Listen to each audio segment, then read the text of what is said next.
There are days that Lonzo and I'm assuming many of you in contemporary society, you get a phone call, you get an email, you get a text message that says, hey, we need to talk.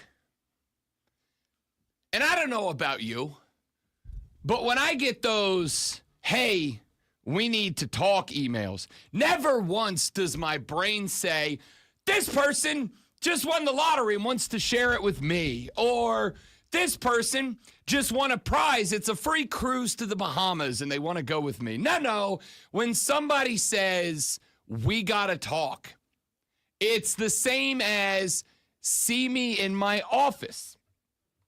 It's never a good thing. No matter how, I can't tell you how many times I have gotten a message from the boss that's like, hey, come down to the office when the show's over. And I'll go down there and it's something cool.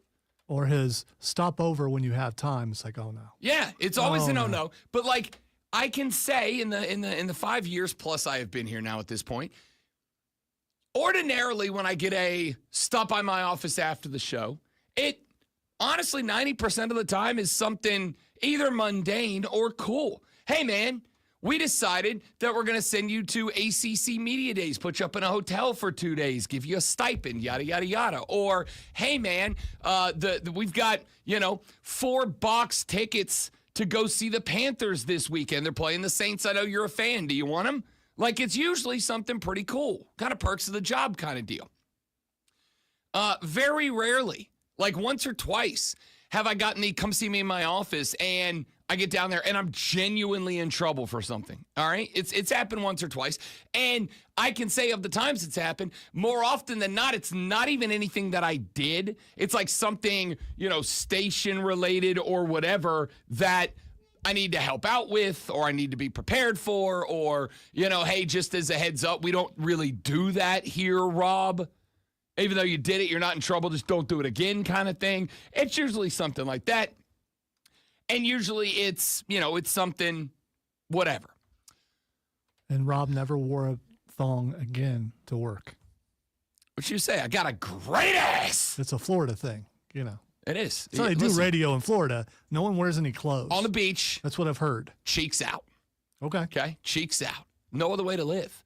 So, when you get those, and for the record, I did not get one of these messages. I'm setting up a story with it. Because I'm not going to lie. I'm diving right into the sports side of things because something shocking yesterday happened that absolutely blew my mind. And it has nothing to do with any of the teams that we cover or that we're around. But I do think that it is a story that is going to be quite impactful in the world of not just the NBA, but the world of sports at large, combined with some other stories. So, I have gotten the come to my office so many times, and most of the time it's either something mundane or actually something cool. Once or twice it's been, something negative. I think probably once has it been like, hey, Rob, you bleeped up and we need to talk about it. I have one time in my career gotten the see me in my office and I got pink slipped. All right. And I got pink slipped. I think I've told this story before. If I haven't, I'll give you the nuts and bolts version. I worked at a bank. I was very good at my job. The people who worked or who used our bank absolutely loved me. I was like number one in our metrics in our little region for this bank back in the day. It's a big bank, but I worked for a small branch in Destin, and I killed numbers. But I was I don't know how to say this. I was unserious. Like I was serious in taking care of people's money and making sure they had their money in the right accounts and the right investments and all that. Like I was real good at it, but I was unserious. And people liked that about me, except for our regional manager, whose name was Tanya. And Tanya didn't like me because Tanya was buttoned down, suit and tie, deadly serious. And I got written up twice because I used to wear Sperry topsiders, the boat shoes, without socks. And she didn't like that. It was a violation of the bank's dress code. And so the second time I did it, she wrote me up. She called me to my office and to her office and she fired me. She just didn't want me working there. Fine, whatever. But I have never before with that exception, been successful and gotten run. I got ran from my job in Jacksonville, but that had more to do with the Jags being trash than it had to do with me. I got run from a radio job in Florida once, but that was because there was a previous very successful host that went to jail for a long time, who got out of jail, and the owner, in a decision I still question to this day, was like, hey, even though Rob Brown hosted, produced, edited, directed, and ran not one but 2 drive time shows every day, I did both the morning and the evening shows for this station, even though he did all that for us, we're going to fire him to bring this guy back. So I have been canned while being successful at my job. But I've never been Michael Malone levels of successful and been fired. This man won an NBA title 2 years ago. This man has taken a Nuggets roster that is not good. They've got the best player on planet Earth in Nikola Jokic. They've got the closer in Jamal Murray, who, by the way, Nuggets on a 4-game losing streak, but Jamal Murray's been out for 5 consecutive. So not a huge shock. I mean, it's disappointing, but it's not a huge shock. And they can this guy, and nobody seems to know why. This man won an NBA title 2 years ago. He is the most successful coach in the history of the franchise. He continues to be successful in the NBA, yet the Nuggets are on a cool streak right now. They've dropped 4 in a row. They are 11-13, losing record since the All-Star break. They are currently threatened to drop into a play-in spot, which, let's be real, nobody wins an NBA title out of the play-in spots, all right? You just don't do it. It's kind of like a 16 seed in the NCAA tournament. Yeah, you might snag one. Hell, maybe you even win a second-round series. But you're not winning a title. Like, it's just not a reality. And the Nuggets fire Michael Malone, who had been with the team for 10 seasons, 3 games and 4 days before the playoffs start. Now, what I find most interesting about this is that not only are they firing a guy who had been with the team for 10 seasons, who led the Nuggets to their only NBA championship in history, who had a 471 and 327 record, but they fired the guy 4 days before the playoffs and decided to allow their general manager, Calvin Booth, who they have already said is done at the end of this year. This guy's gone. We're not extending his contract. And it makes sense. You go back to the year that the Nuggets won the title. And what they did was they said, Nikola Jokic ain't that old. Jamal Murray ain't old at all. And so they built a very veteran roster of guys who fit around the two of them, and they won a title that way. Since then, guys like Kentavious Caldwell-Pope, good veteran players, have left the program to go elsewhere because Calvin Booth didn't want to pay him. And I will say that this falls on ownership as well. At the end of the day, they have to sign off on whatever decisions Calvin Booth made. Now, as we have seen, this is an NFL conversation we've had many times. There are some owners, like the old version of David Tepper, who are way too invested and involved in that. They want control over every little detail. They want to micromanage every little detail of every contract of every person in the building. And then there's the other end of the spectrum. Guys like Shad Khan in Jacksonville, who have little to no input on who comes and who goes. They kind of let the GM have free reign. And most owners are somewhere in the middle of that spectrum. I genuinely do not know what the role of Nuggets ownership is. I don't know. And by the way, it's Cranky Sports and Entertainment, owned by Stan Cranky. They own some other pro teams, pro franchises as well. I don't know how invested and involved they are. Is that a bad thing, though? I mean, there's always the comments about ownership is too involved. They're out there. They're not letting the football people or the basketball people do their jobs. The fact that you don't know, that sounds like a good thing. Listen, I'm going to say this, though. Strategy and the way that we view it, positive, negative, good, bad, strategy is often judged based on its success, right? Two people could attempt a task with the exact same strategy, and if one person figures out a way to succeed and one figures out a way to fail, we're going to say that guy's strategy was good and that guy's strategy was bad, even if they are the exact same. So, again, I think it's about finding a balance. There are people.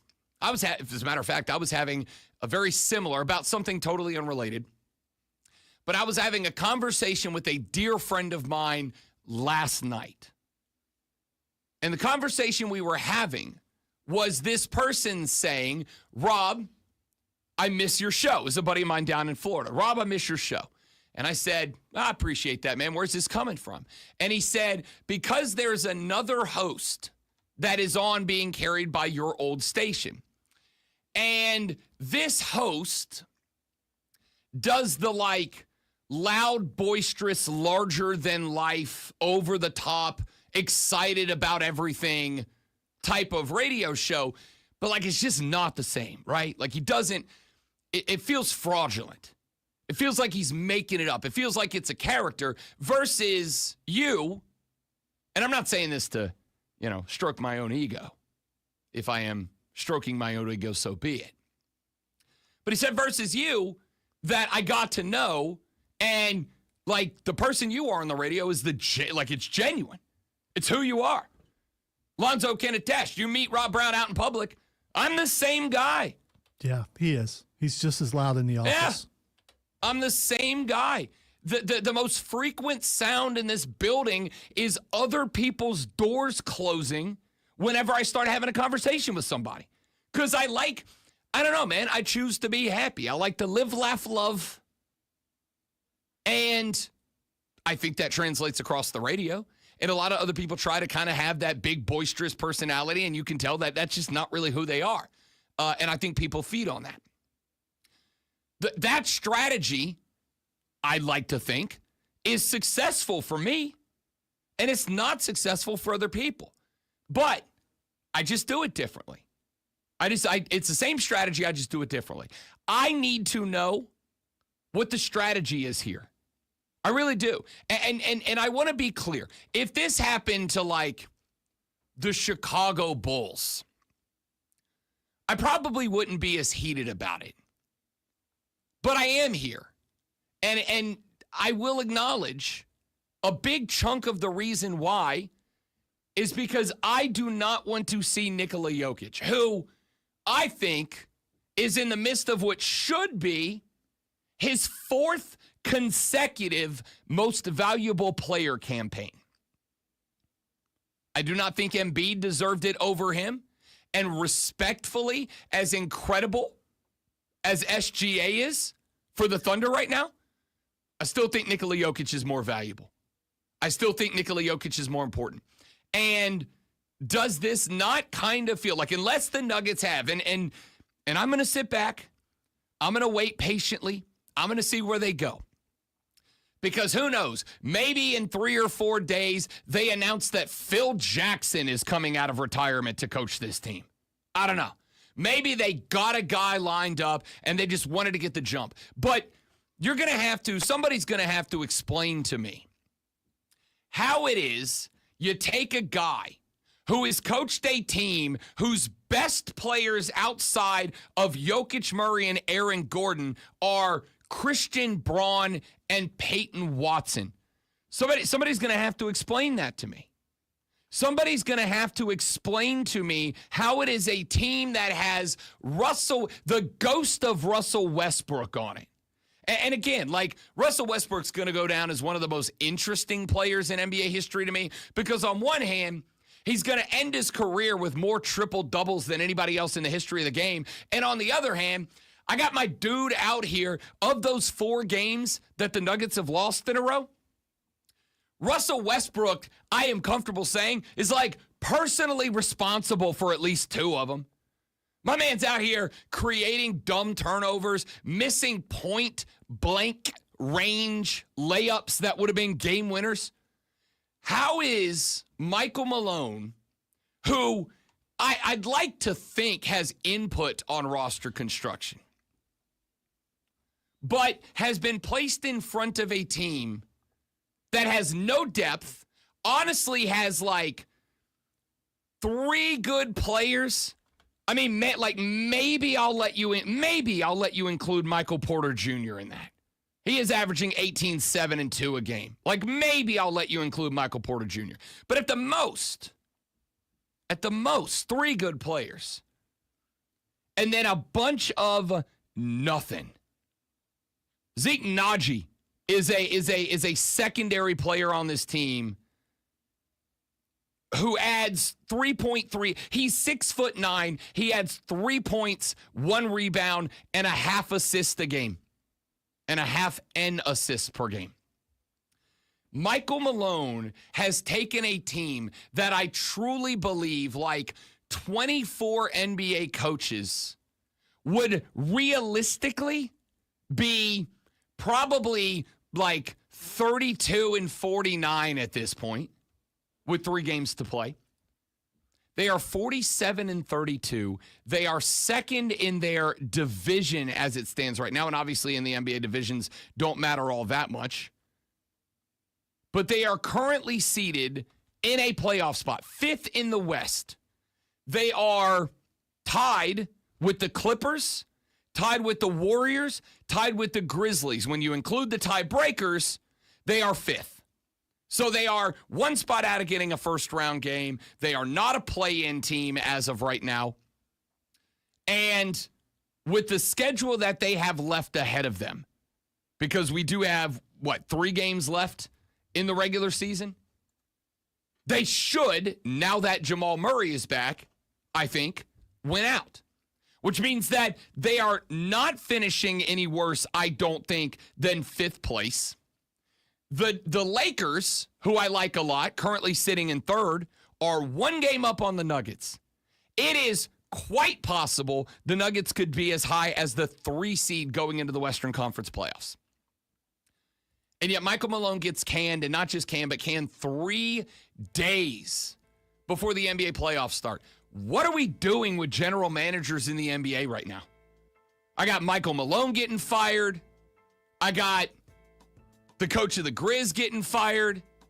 I got Luka Doncic getting traded for Anthony Davis and a first-round pick and nothing else. What are we doing in the association right now? What is happening with these general managers? Holy cow. I mean, I really don't have a take other than this is dumb as hell. My uncle used to look me in the face sometimes when I was being dumb as hell and go, boy, you dumber than hell. And that's how I feel right now. Hey, Nuggets, you dumber than hell. What are we doing here? That's unbelievable. Dewey Texas Show said, I don't want you fired no more, but you should be suspended for failing to win the bracket challenge. You know what, Dewey? I respect that take. I will take I'll take a 1-week suspension with pay. Back after this, the Rob Brown Show. Let's do the damn thing on the Fan Upstate. Oh, right out of the gate. I like it. All right, stay right here, guys. Be right back.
The Rob Brown Show on your radio. It's the Fan Upstate, Rob Brown. And how exceedingly rude of me. I did not say good morning to the great one before I went on my rant about a team in Denver, Colorado in the last segment. Hello, Lonzo. It's okay. We did an inordinate amount of talking this morning before we actually went on the air. We really did. It's very unusual. Very unusual. So you felt like you had already talked to me on the air, probably. That's fine. I'm good. This firing doesn't make any sense. Like none, like zero. I think this is a reaction after it just happened, and maybe we might find out that there's something going on in the background, and that's the reason why. Yeah, I'm kind of taking the same approach I did with the Luka trade. Like, I keep waiting to find out that, like, Luka did the old boom, boom, boom with Nico Harrison's wife or something, right? Like, I got to imagine that Michael Malone did the old boom, boom with the GM's wife. That's all I got. See, I get all the things you're saying, but, his overall record, not that great. I know he won you an NBA championship a couple years ago, but still, what have you done lately? And what have you done lately? It was 2 years ago. Yeah. It was 2 years ago. Yeah, that is 2 years ago. It was 2 years ago, and since then, that team has been demolished in terms of roster construction and management. I was on BetMGM last night talking with Ryan and Bradley about it, and all three of us were in the same spot, which is, like, go look at the roster that they won an NBA title with and go look at the roster today. The roster they won a title with, if we put them into NBA 2K and simulated it, would sweep them in 7-game series more often than not. Just a different team. And on top of that, I would point out that my man's been there for a decade, and a massive swath of those L's came when he got to Denver, when Denver was a laughing stock of the National Basketball Association. I wonder what the average tenure for an NBA coach is. I don't know, but I'd be willing to bet that it's dramatically longer for NBA coaches that win a championship. See, I don't know, because I think it happens a lot that you have 1 or 2 down seasons, no matter if you won the championship, that you're gone. I think that there is a pattern there. There is one angle to this. I guess I could go with you down that path via. And that angle would be, and I've said this before because I'm the illustration. From the time that I was born and my mother swaddled me in a New Orleans Saints blanket, I have been born, raised, growed up a New Orleans Saints fan. Literally since birth. And for all of those years, from 1985 until 2009/10, I'll let you do the math on how old I was. In all of those years, I had a phrase that I leaned on, which is, if I could just see the team win one Super Bowl, I would die a happy man/fan. I'd be happy. I'd never ask for anything again. It's Garth Brooks. Not a good one, but Garth Brooks.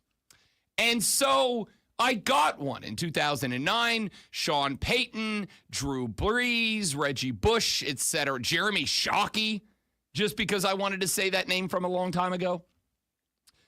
Lance Moore led my team. Pierre Thomas, what a dog, led my team to our first, last, and only Lombardi trophy. And I said, you know what? That night, my old man was still with us. He was sick with cancer, but he got to see one. We went the next day and hung out at the grandpa's grave, who was a big Saints fan, never got to see one. We went the next day and drank beers graveside with him to hit the celly. Like, it was a big deal in my family. Like, it was I don't know how to describe it. It was the biggest event in my family's history, I think. And we celebrated for weeks. And I kind of kept hinging on that, hey, we won one. I can die happy. I got to feel that emotion. I got to feel what it's like for my NFL team to win a Lombardi. And I'll be honest with you, that feeling has not been replicated since, at least in the landscape of sports, okay? It was, and I told my wife this, and she didn't find it as amusing as I did, but I said The only time I've ever gotten close to that level of elation was about 2 hours into my wedding reception when my wife walked up to me. She's not a sentimental person, right? Like, I'm the touchy-feely, emotional one in our relationship. She wears the pants, yeah? About 2 hours into our wedding reception, my wife walked up to me unprompted, threw her arms around my neck, and said, "I love you, and I'm happy this is happening." I was on cloud nine, and I said, "That's almost as good as the night the Saints won the Super Bowl." I was joking. It was better. It was a joke. Relax, everybody. But you get the point. Yeah. Did she take? She probably didn't take it as a joke. Oh, I didn't say it to her. Oh, okay. You made it sound like you did. Oh no, I just said it in general, not to her. I'm not an idiot. I mean, I am, but not like not that big of an idiot. So that's the only other time I've really felt like that level of elation. Okay. Well, since then, it turns out that I'm a liar because I want a second Lombardi. And since 2009, a Super Bowl that we only won because the Miami Dolphins passed on Drew Brees. And New Orleans was the only place willing to give him a shot and sign him after his labrum injury. Unless we stumble into another generational, once-in-a-lifetime, all-time player, accidentally, I keep watching my team punch itself in its own junk over and over. I got my owner out here providing resources and assistance to cover up child abuse. I got players up here acting goofy. By the way, I would like to point out, you have not seen me wear a fleur-de-lis in this building or outside of it since that story broke. That's how it's painful, man. But the reality is, as sports fans, we get greedy. And once we get a little tasty taste of the good times, we come to expect them. And the truth is, winning a championship is hard to do. Only one team gets to do it annually. This is why every year I get real frustrated. Like during the Brady years, even though I'm a Brady guy, I used to get frustrated when it would be like 2 seasons between Super Bowls for Brady, and they'd be like, "It's the first Super Bowl for the Patriots since 2 years ago." Shut up! Shut up! What are we talking about here? It's been since 2009. It's been 15 years since my team won one. Like, it's hard to do. But we as fans, I think we get a little bit greedy. I think we kind of start to expect. People on the stream coming at me saying how lucky I am. Listen, I waited my entire life before the Chiefs won the Super Bowl. And they've won a couple since, but it was like 50 years before I saw that happen. Yeah. And again, it's a feeling that you want to replicate. And I think, with exceptions, sure. But for many of us, I would even be willing to maybe say most of us, once you have it, man, you're chasing that dragon forever. You're chasing that high forever. I want another one. Saints ever go, I've already made it clear, Saints ever go to another Super Bowl, I do not care if I have to sell my firstborn that doesn't exist. I will be in that stadium when it happens. The biggest regret, the single biggest regret in my life is that I had an opportunity to go to the Super Bowl in Miami. Saints, Colts. I had an opportunity to be there. And I didn't go.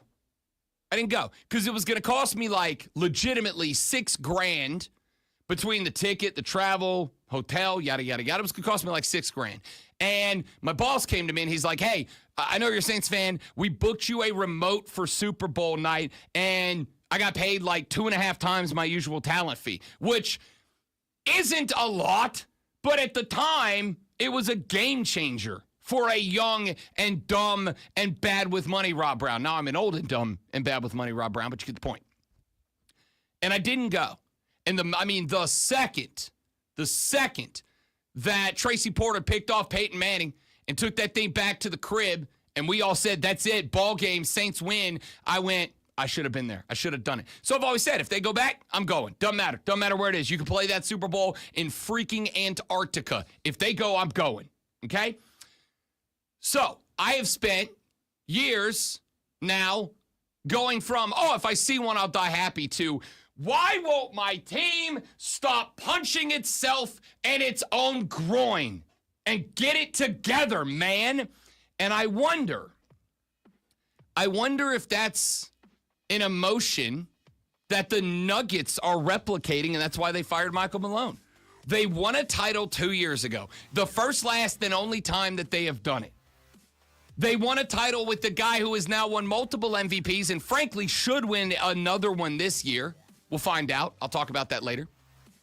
But I got to wonder if they said, you know what, we're just not there. We're fifth in the West. Maybe we go to third. Maybe we go to the play-in. Depends on how the season ends. And with 3 games left to go in the regular season, 3 games left to play in the regular season, and then the playoffs start, they went, yeah, this just isn't good enough for us anymore. I think they got greedy. I think they're running the team as a bad fan would run the team. And I'm going to tell you right now, when the Nuggets crash out in the first round, even with Nikola Jokic, I'm going to be terrified they're putting him into Josh Allen territory. A guy that is an all-time generational player who is going to be wasted by his franchise. We'll talk more about this later on. I am Rob Brown. He is the great one, Lonzo. This is the Rob Brown Show on the Fan Upstate.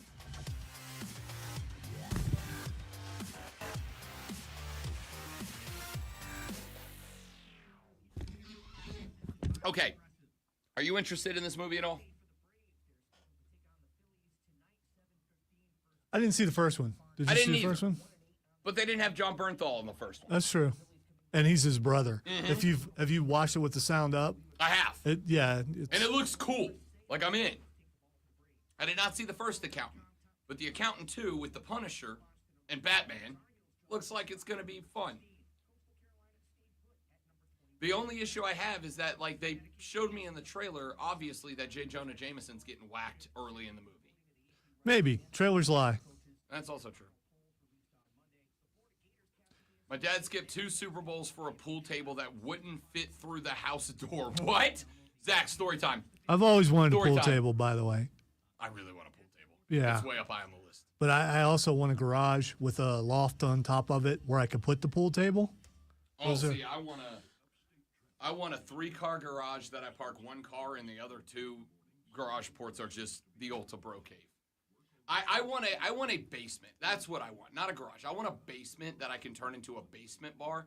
Like I've told the wife when what's the long-term goals? Like my wife and I's long-term goals are to visit at least 100 countries, yada yada yada.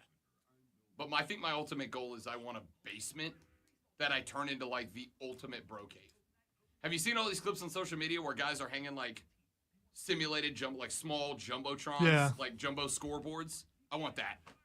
Yeah, for some reason, a bunch of different bro caves have been showing up on my feed all this morning. Yeah. So, and now since we're talking about it, I'll get even more. We're influenced in reverse now. Yeah. It used to be I talked and the algorithm picked it up. Now it's the algorithm picks it up, or I pick it up from the algorithm.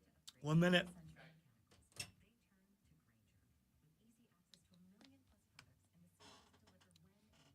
I didn't think about I thought we were just talking about NFL. I didn't think about the national championships. Thing is, Ohio State won a bunch before I was born. They won one the year I was born. They won one 2 years after I was born. And then only 3 that I remember. I say only 3, but it was still 3.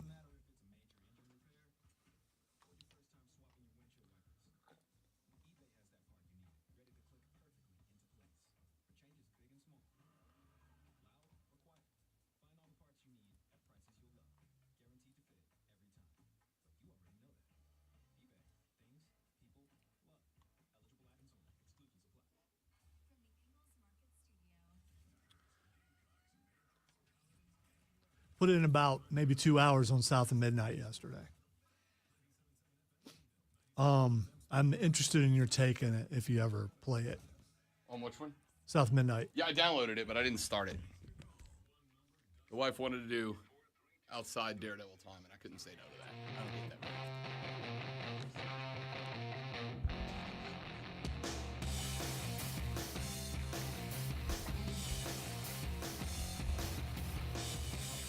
I have to get this off the chest. It's not bad. Coming to that too. I changed toothpaste yesterday. You ever made that mistake? You ever changed toothpaste and like brush number one? Regretted your decision? Yeah, sometimes it gets discontinued. Your favorite toothpaste? Like we were using Close Up forever, and then now it's just gone. And so you have to try something different? I changed toothpaste yesterday, predominantly out of convenience, right? Because I've used the same kind since college. And on the drive home yesterday, I remembered that I ran out. So I stopped at the CVS. I went inside. They didn't have my brand. I'm like, whatever, it's toothpaste. I picked a different brand. And I don't know what it is, like chemical composition or whatever. But now everything, and I don't really eat breakfast. I'm not a breakfast guy, right? Like Lonzo can attest, I might have like a little protein bar during the show or something, but I don't eat breakfast. I leave here, I go home, I have lunch. First meal of the day is lunch. But I do drink a lot in the mornings. All right. I was waiting for you. Yeah, as soon as I said it. So I need to clarify. I drink a lot of flavored waters.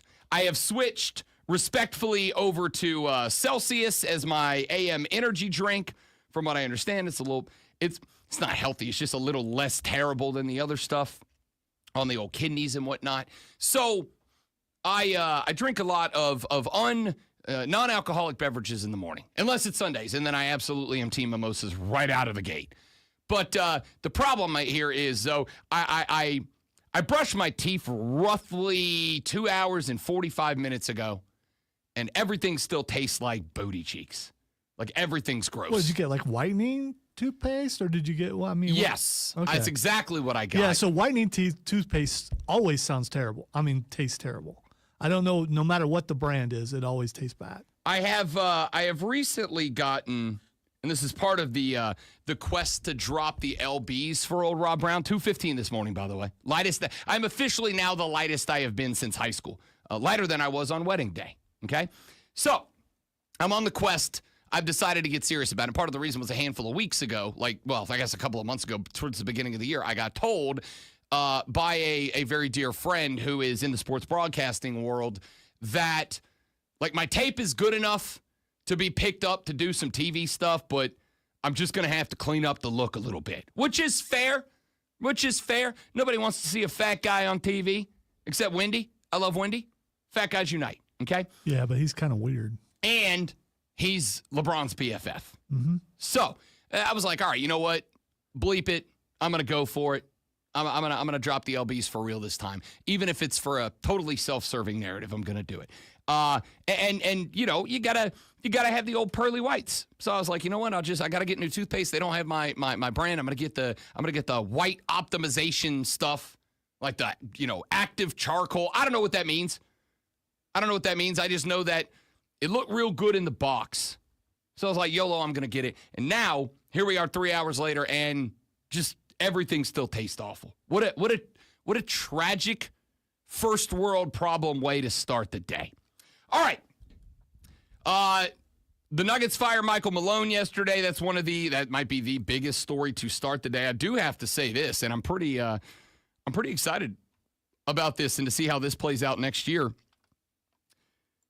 During the South Carolina Gamecocks women's basketball run to the national runner-up position, obviously getting dumped by Gino Oriamo.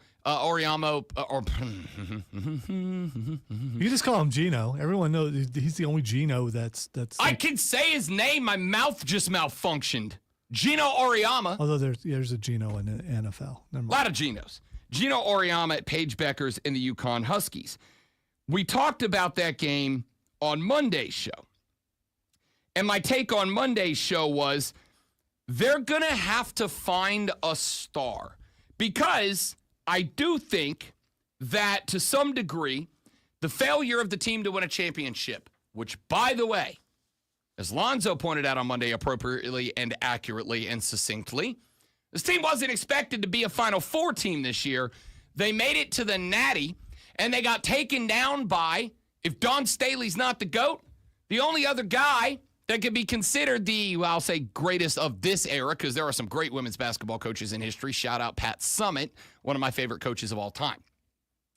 But Gino Oriamo got 12 she titles. She looks like one of the meanest people alive. I can tell you that I had the pleasure one year of interviewing Pat Summitt.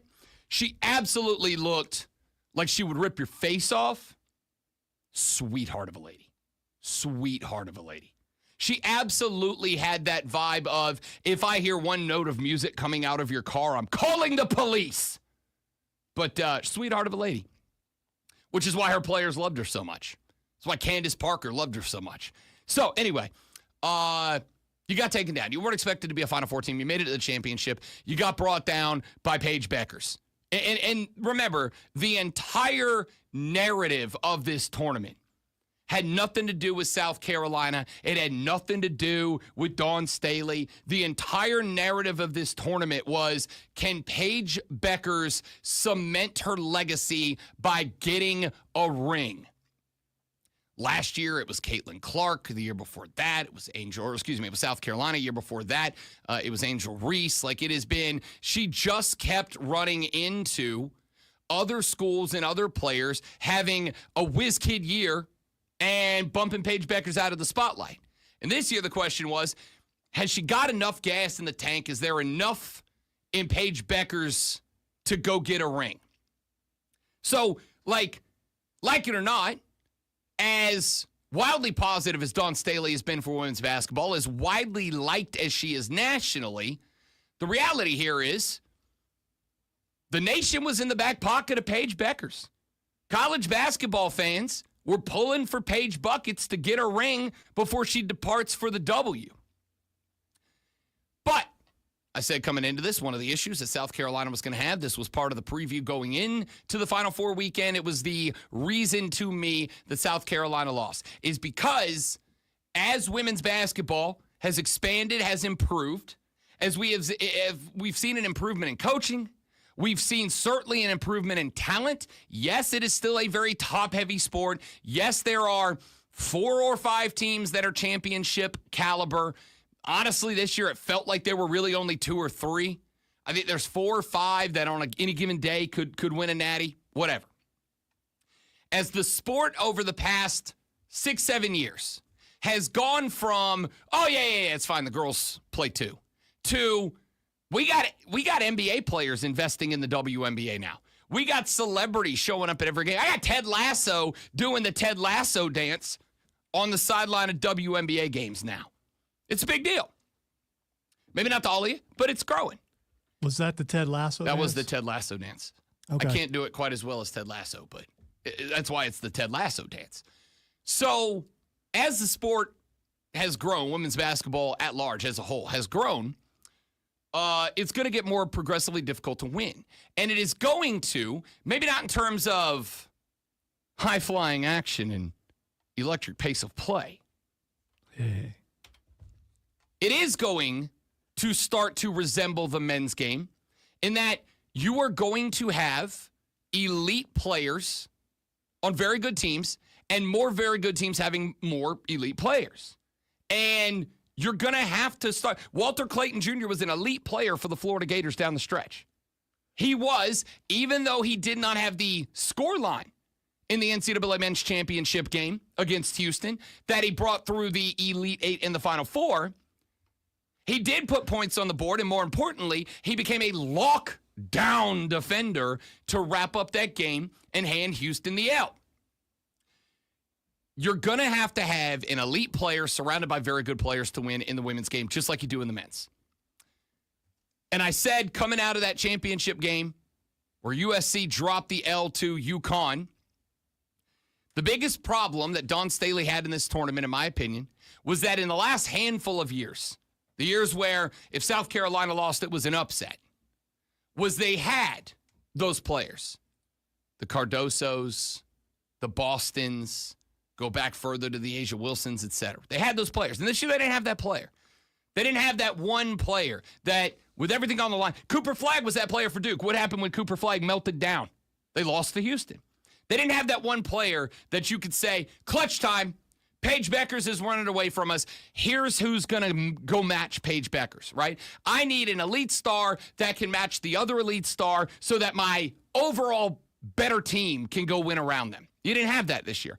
Now you do. Announced yesterday that Florida State guard Tania Latson is transferring from Florida State University to South Carolina in order to reunite with former high school teammate Raven Johnson. Latson made her announcement yesterday on social media with 2 words, feeling cocky, on her way to Columbia.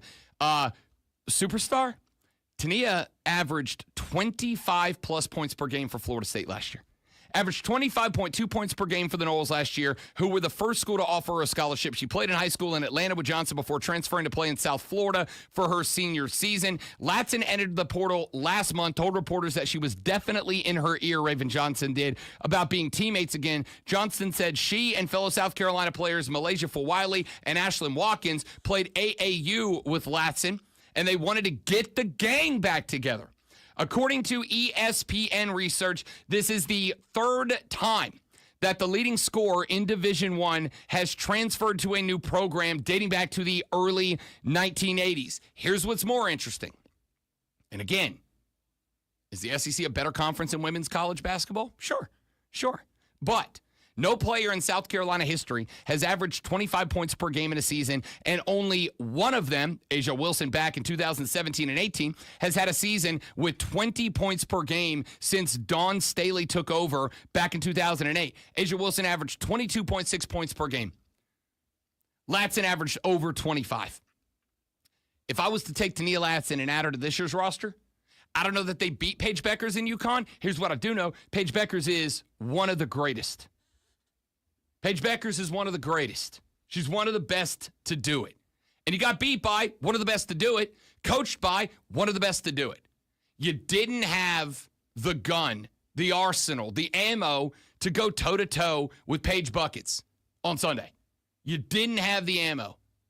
I'm not saying that Tania Latson is going to show up and be able to average 25 a game at South Carolina. Again, the SEC in women's basketball, just like it is in men's, is a dominant conference. What I am saying is if she could get 25 in Tallahassee, she can get 20 at South Carolina. She can put up 20 a game. Now you got some firepower. And here's the other part.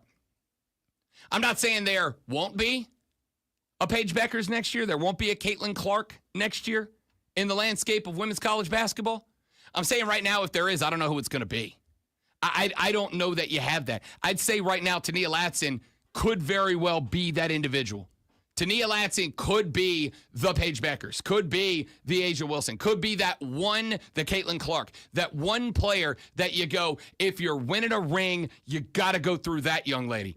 What a pickup for Dawn Staley and the Gamecocks. That's a big get. That's a big, big get. Now they've got the firepower that they wish they had against Paige Beckers in the Natty this past Sunday. All right, we got to take a break. When we come back here in just a few minutes from now, the water cooler cheat sheet, your top 3 sports stories that you need to know. We're going to talk some Atlanta Braves because the Braves won against the Phillies, scored right. Every player had a hit. What are we doing? Talk about that and more when we come back on the Rob Brown Show after Lonzo Sports Flash. I mean, you might as well do it because you just say everything right before it's in your tease. It's called a tease! Yeah, but I'm doing that in the thing. Oh, I didn't know that. The Cleveland Cavaliers have claimed the top spot, the only thing you didn't talk about, in the Eastern Conference and home court advantage to the NBA playoffs after beating the Bills last night, 135 to 113. They beat the Bulls, not the Bills, because if they beat the Bills, that would, well, you know, everyone beats the Bills eventually. Cleveland was the 4th fastest team in NBA history to 15 wins and the 3rd to have at least 3 12-plus game winning streaks in one season. The Atlanta Braves picked up win number 2 last night against divisional rival Philadelphia, which you heard just a moment ago. Every Atlanta position player picked up at least one hit, including multi-hit days from Austin Riley and Sean Murphy, who returned to the lineup for the first time this season. Murphy gave the Braves a lead with a 3-run swat in the second inning. That's a 3-run swat. I guess that's a good hit.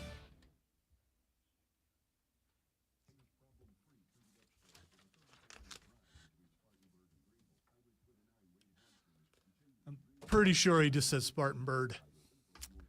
Pretty sure that's what I heard.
Todd, it is not just WNBA, buddy. It's college basketball and WNBA, but also this is a sports show. It is all the sports, not just some of the sports.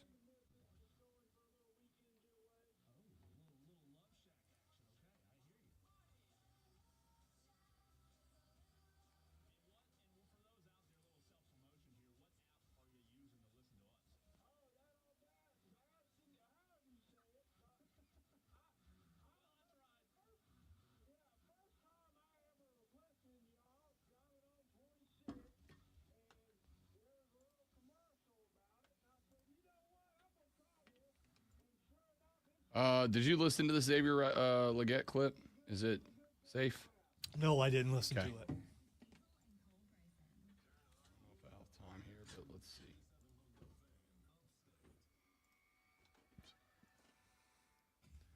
Half the time I see those and you've already seen it. So I have not seen this one.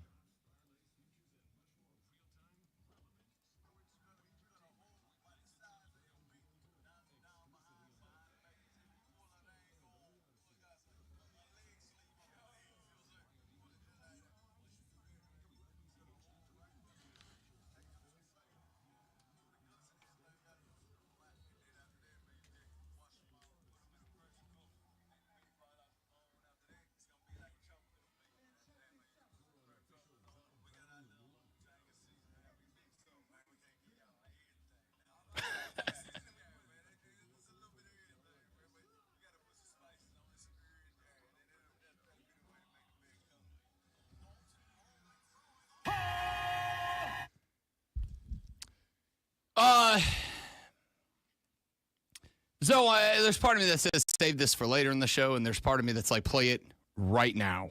I'll let you make the call. it's 7 a.m. and people may need a little bit of happiness in their otherwise sad, depressing morning where they go, it's only Wednesday.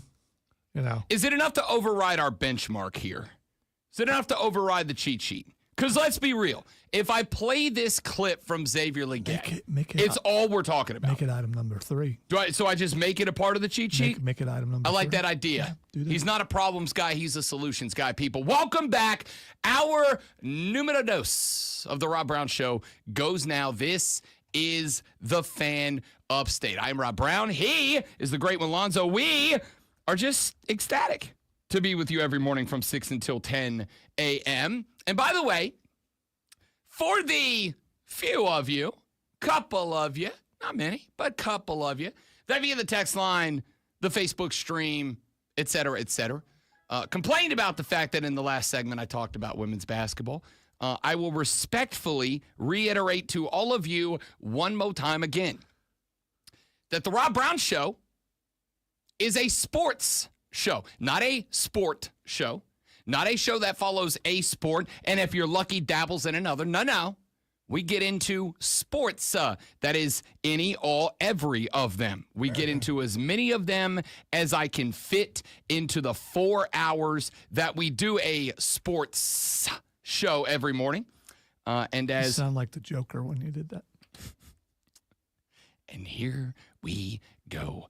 I get into anything and everything, and that is going to and forever shall include women's basketball, especially when we are minutes away from one of the dynasties of college sports at large. So that is what it is. Now, ladies and gentlemen, with all of that being said, allow us to dive right in to the world of sports. Allow us to dive right into the biggest sports stories of the day, the stuff that you will be talking about when you arrive today at your place of employment, when you get to the office today and you start ignoring your real job in order to walk down that hallway, to go grab Ashley out of R&D. I assume all of you have an R&D branch where you work. When you start talking sports, ladies and gentlemen, this is what you'll be talking about. It's our water cooler cheat sheet. Are you ready for the playbook of the peculiar, the almanac of the absurd, and the encyclopedia of the extraordinary? Well, you better be, because we're diving headfirst into the 3 top stories that will have your coworkers saying, Screw you guys, I'm going home. Where they take their first bathroom break. No. Here we go. Welcome to the water cooler cheat sheet on the Fan Upstate. 'Tis indeed the water cooler cheat sheet, the top 3 sports stories that you need to know before you get to the office this AM and start talking sports with your coworkers. When you do, this is indeed what you will be talking about. Allow us, ladies and gentlemen, to dive right in with item number 1. 7-5 Game 1 of a 3-game set between the Atlanta Braves and the Philadelphia Phillies goes Atlanta's way. The Bravos at the crib, a little home cooking. The Bats woke up. Amazing what happens when a team that was batting 180 coming into this game as a squad puts the ball into play. There were 10 Atlanta Braves that went to the dish last night. All of them, with the exception of one, got at least one hit. Michael Harris II had a hit and an RBI. Ozzie Albies had a hit. Marcelo Zuna hit and a run scored. Matty Ice Baby Olson brought his average up to 229 with a hit. Austin Riley had a hit and an RBI and a run scored. Brian De La Cruz had a hit and a run scored. Jared Kelenic had a hit and 2 runs scored. Sean Murphy making his return, long awaited, to the Atlanta Braves. Didn't just get a hit, but in the second inning of play, hit a 3-run bomb with 2 down. Zach Wheeler is an ace for the Philadelphia Phillies, and the Braves tore him up last night. 5.1 innings pitched. They hit him for 8 knocks, 5 runs, all earned, 7 Ks, walked 3, and that Sean Murphy dinger. The Bravos did still just go 3 of 13 with runners in scoring position. Sean Murphy had 2 hits with RISP. Austin Riley had 1, but here's the important part. When you put the ball into play, and more importantly, when you put runners on the bases, we have talked about this once already. Some nerd on the internet did a deep dive and found out that the Braves are facing fewer fastballs than any other team in Major League Baseball, with the exception of the Marlins. And the reason why is, for whatever reason, the Braves can't hit breaking balls. Last night, Zach Wheeler was working the breaking ball, and it wasn't working. The Braves were putting it into play. What happened? Well, once you started getting Michael Harris and Ozzie Albies and Austin Riley and De La Cruz and Kelenic on the base pass. Kelenic walked 3 times in that game last night. Once you started to get players on the base paths, Zach Wheeler had to start throwing heat, had to start putting the ball across the center of the dish, had to start throwing fastballs. Why? Because if you throw nothing but breaking balls with runners on the bases, you're going to start seeing runners scoring the bases. And all of a sudden, you're going to start losing double play and triple play opportunities. You're going to start losing easy outs. You're going to find yourself in a spot where all of a sudden, sack flies and bunts start to kill you a little bit. That has been an issue for Atlanta for the past year and a half. That is why the Braves have seen fewer fastballs than all except one team, the Miami Marlins. And the Miami Marlins are bad on paper. They're just bad. They're just not good.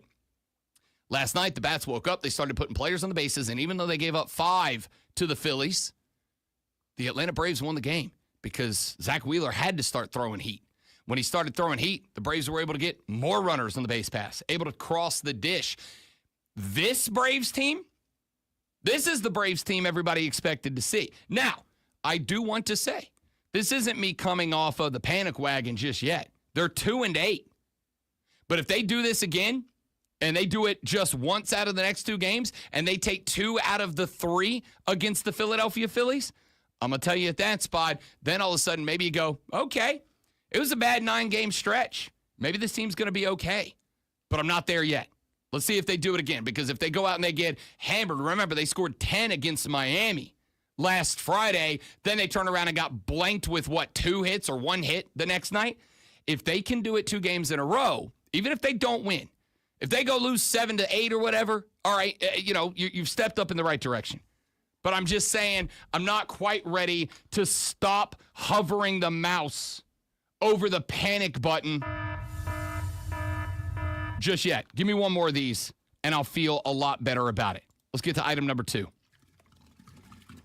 Got a lot of stories out of the NBA I'm going to package up into item number 2 before I give you an item number 3, courtesy of the brilliant brain of Lonzo, that is going to start your day off with a smile. I can almost guarantee it.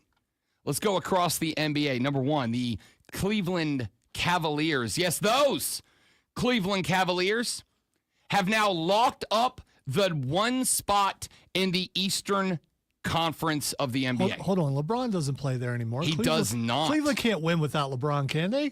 Turns out they can, because the Cleveland Cavaliers last night knocked off the Chicago Bulls 135-113, and it is their 63rd win of the season. They are 63-16 and wrapped up the top spot in the East. It is the 4th time in franchise history the Cavs will go into the playoffs with the conference's best record. The last time it happened, 2016, that was the year the Cavs won their first NBA title and delivered Cleveland its first professional sports championship in over half of a century.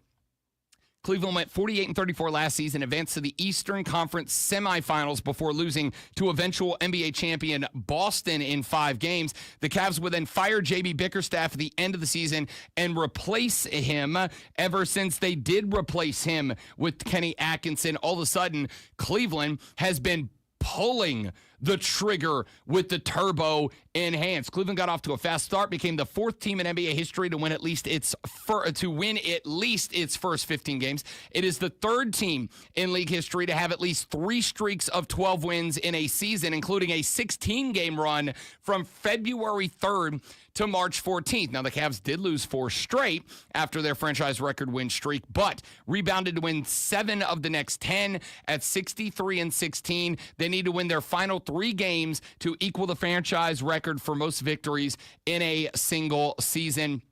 The Cleveland Cavaliers have locked up the 1 seed in the East. Out to Denver, Colorado we go, where Shams dropped the Shams wow yesterday that the Nuggets fired head coach Michael Malone and general manager Calvin Booth just days before the end of the regular season. David Adelman, the Nuggets lead assistant, takes over as the head coach for the remainder of the season. This was the second most shocking NBA story of the season, behind only the trade of Luka Doncic.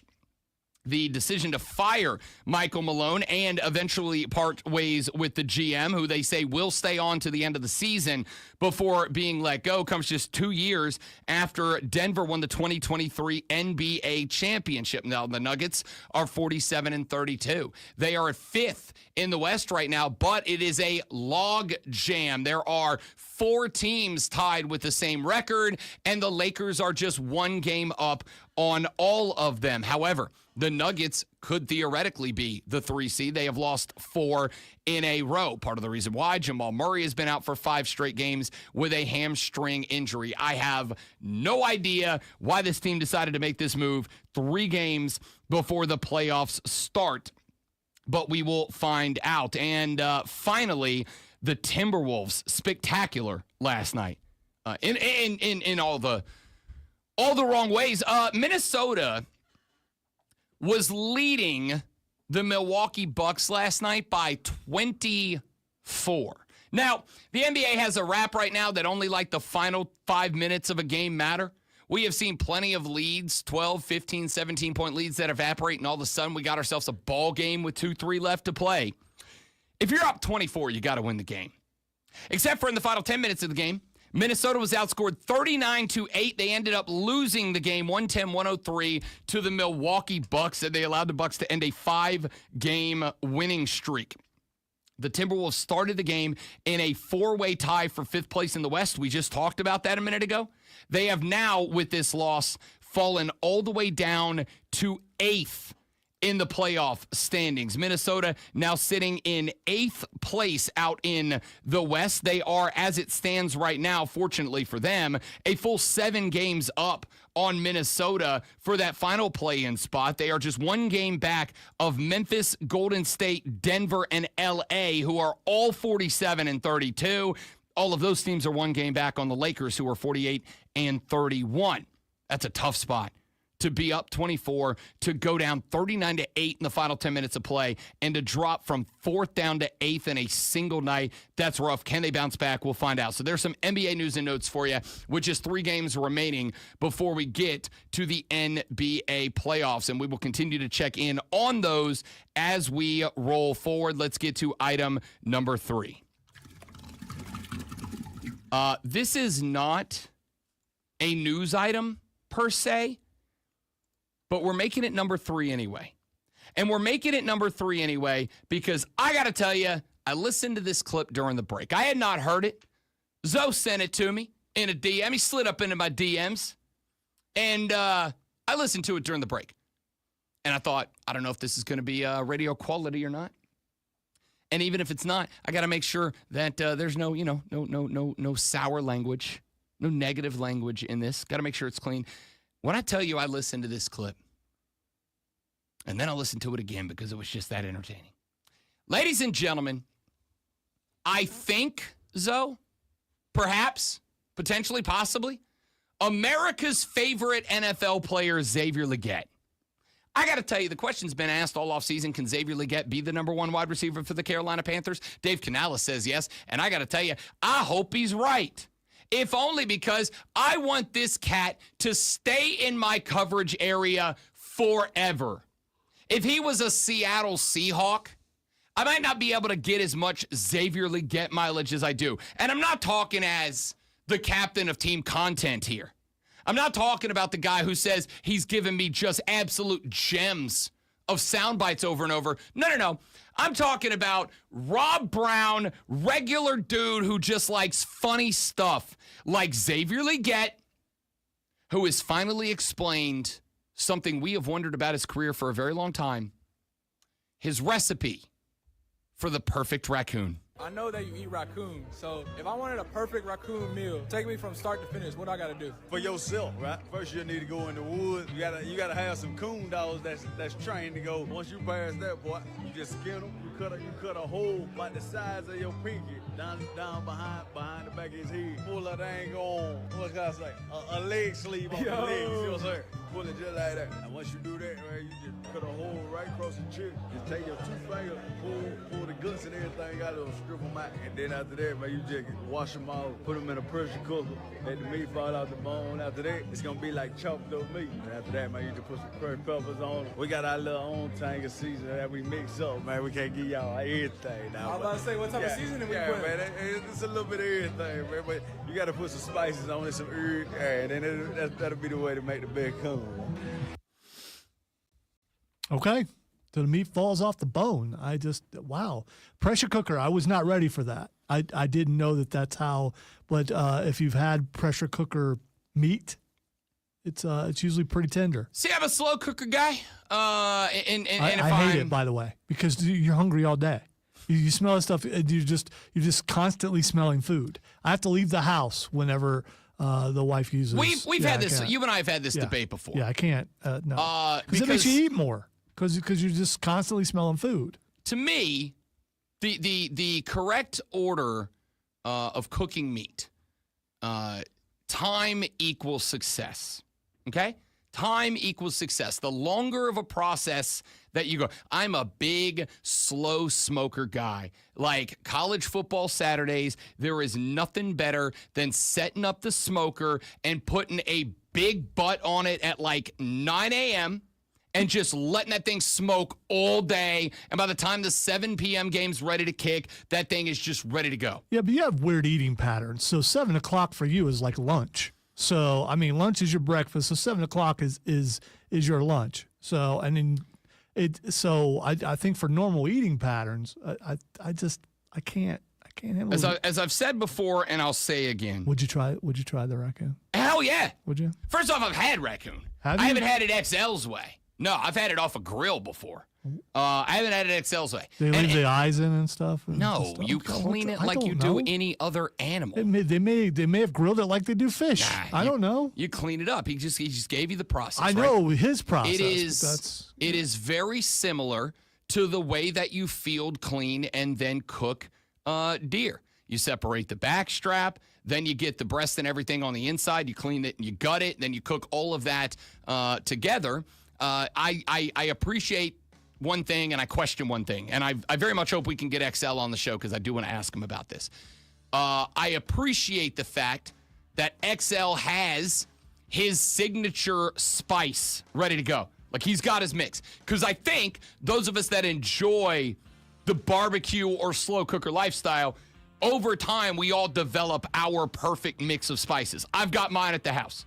I make it, I put it in a big jar, and that way I have it all fall and winter long when I'm doing the most of my meat smoking time. I appreciate that XL's like, I'm not giving you all everything. I'm not giving you my secret spice combination. You got to get them herbs in there. I respect that. I was also a little taken aback by the pressure cooker, though. Like, XL didn't strike me as a guy that's going to take his raccoon and put it in a pressure cooker. He struck me more as a dude that's going to, like, slow cook his raccoon. Take the time. Make it good. I don't know. But I love that bite so much. I love that XL has not backed off of, yeah, I'm the guy who eats raccoon. That's who I am. That's who I am. That's who I was. And that's who I will be. A lot of guys probably get to the league and they go, oh, no, I don't do that. I eat steak. Nope, not XL. My man's like, I ride horses and I pressure cook raccoon. I love this guy. I need to invite him over and tell him he can hunt the land and get rid of all the raccoons. I'll tell you what, you get dinner out of the deal too. Because I'll tell you, I've had coon. It's better than you'd think it would be, to be honest with you. All right, let's take a break. Come back here in just a minute. Got a bunch more we got to get to. The Rob Brown Show rolls on after this. It's the Fan Upstate.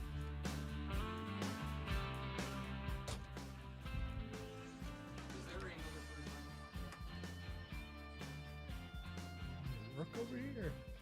Sorry about that. No, but there's a QC. Okay. Later.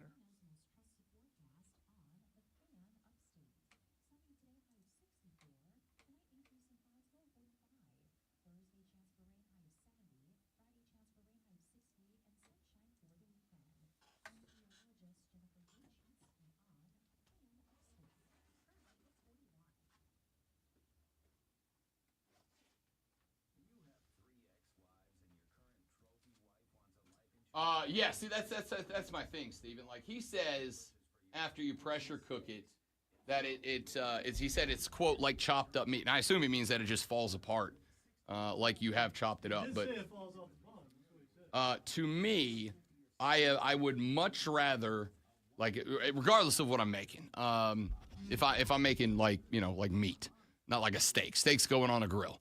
But if I'm making meat, like if I'm doing a roast, or if I'm doing a butt or something like that, sausage, whatever, I would rather have my smoker set up and smoking at temperature at like 9:30, 10 o'clock in the morning, throw that meat on there, out in the driveway, set it, forget it, and by the time dinner's ready, it can't be better.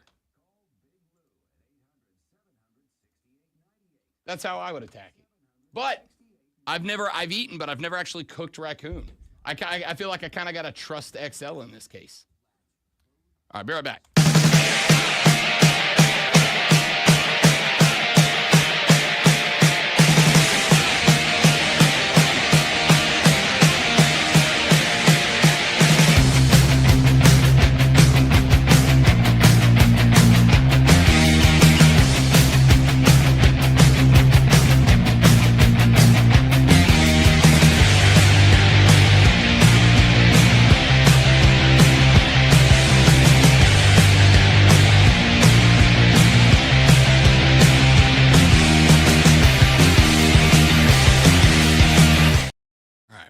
I told you it'd be real quick. So I'll switch to Celsius, and on top of that, Celsius is like jumped into the flavor game. This is grape juice flavored. It's phenomenal. They also just rolled out a traditional cola flavor, which is very good. And this is exceptionally well with vodka.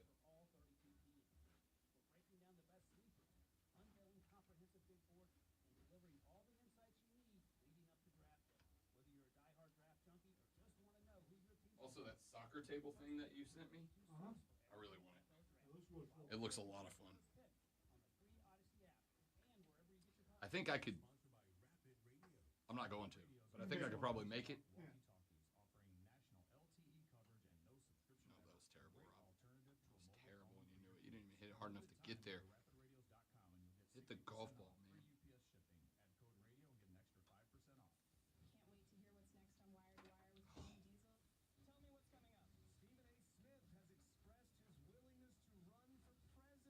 Need either a pinball machine or a stand-up video game cabinet in here. Pinball machine, I would play every break. I love pinball. I'm not good at it, but I love it. I know. I've seen you play.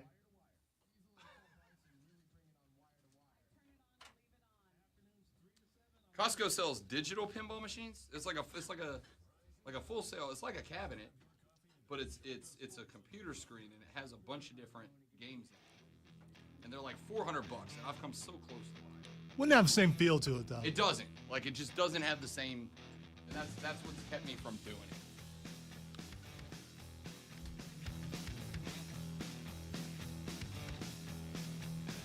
Oh, 2-1. Just like that. Damn, having a bad week. I rarely get to 2.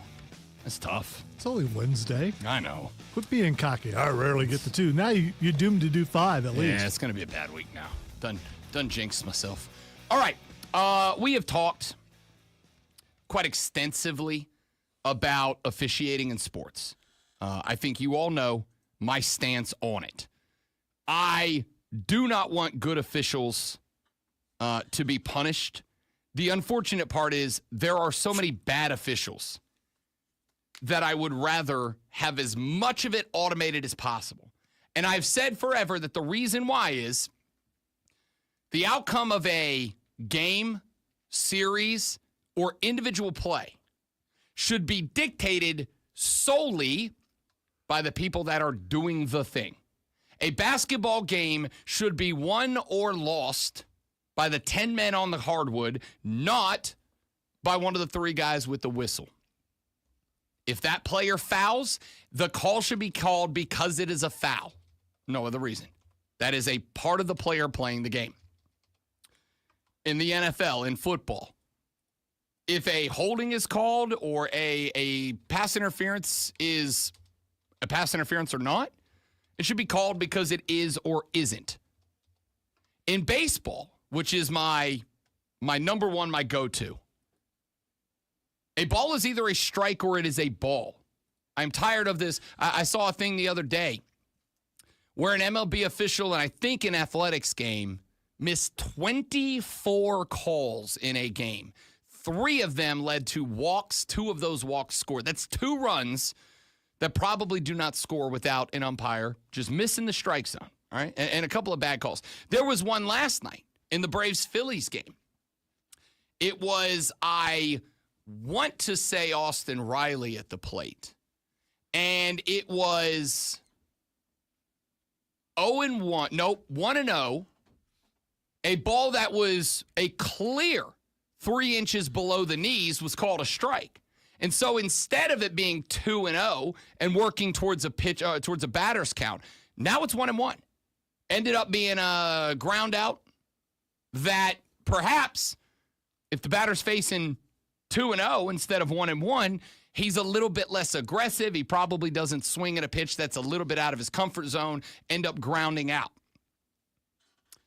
Last night in the Lakers-Thunder game, this is a massively important game in the NBA, yeah?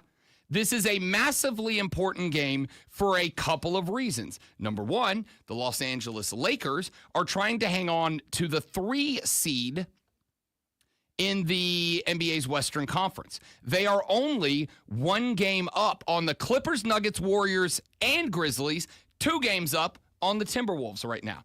The difference between 3rd place and 8th place right now is 2 games. The Lakers are also trying to run down the Rockets to become the 2 seed. They are 52-27. The Lakers 4 games back. Had the Lakers won the game against the Thunder last night, the Lakers would have been within striking distance. Now they will have to win out, and the Rockets will have to lose out, or the Lakers have to win 2 of 3, and the Rockets have to lose 3.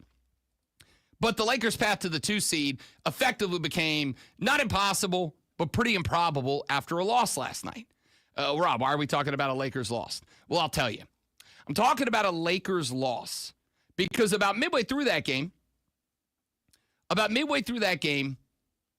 Luka Doncic got tossed. Luka Doncic got tossed from this game and should not have been. Now I'm going to play you the audio from ESPN LA, who was covering this game. Cat by the name of Johnny Ireland was on the mic doing his play-by-play and color responsibilities. Here's how that call sounded. With him, Luka throws up an 8-footer, good, and the Lakers lead 108-107. Oh, Luka just got thrown out. Why? He was talking trash to a fan, and the referee thought he was talking to him. Oh, this is an absolutely horrible decision by JT Orr, by the official. Absolutely horrible.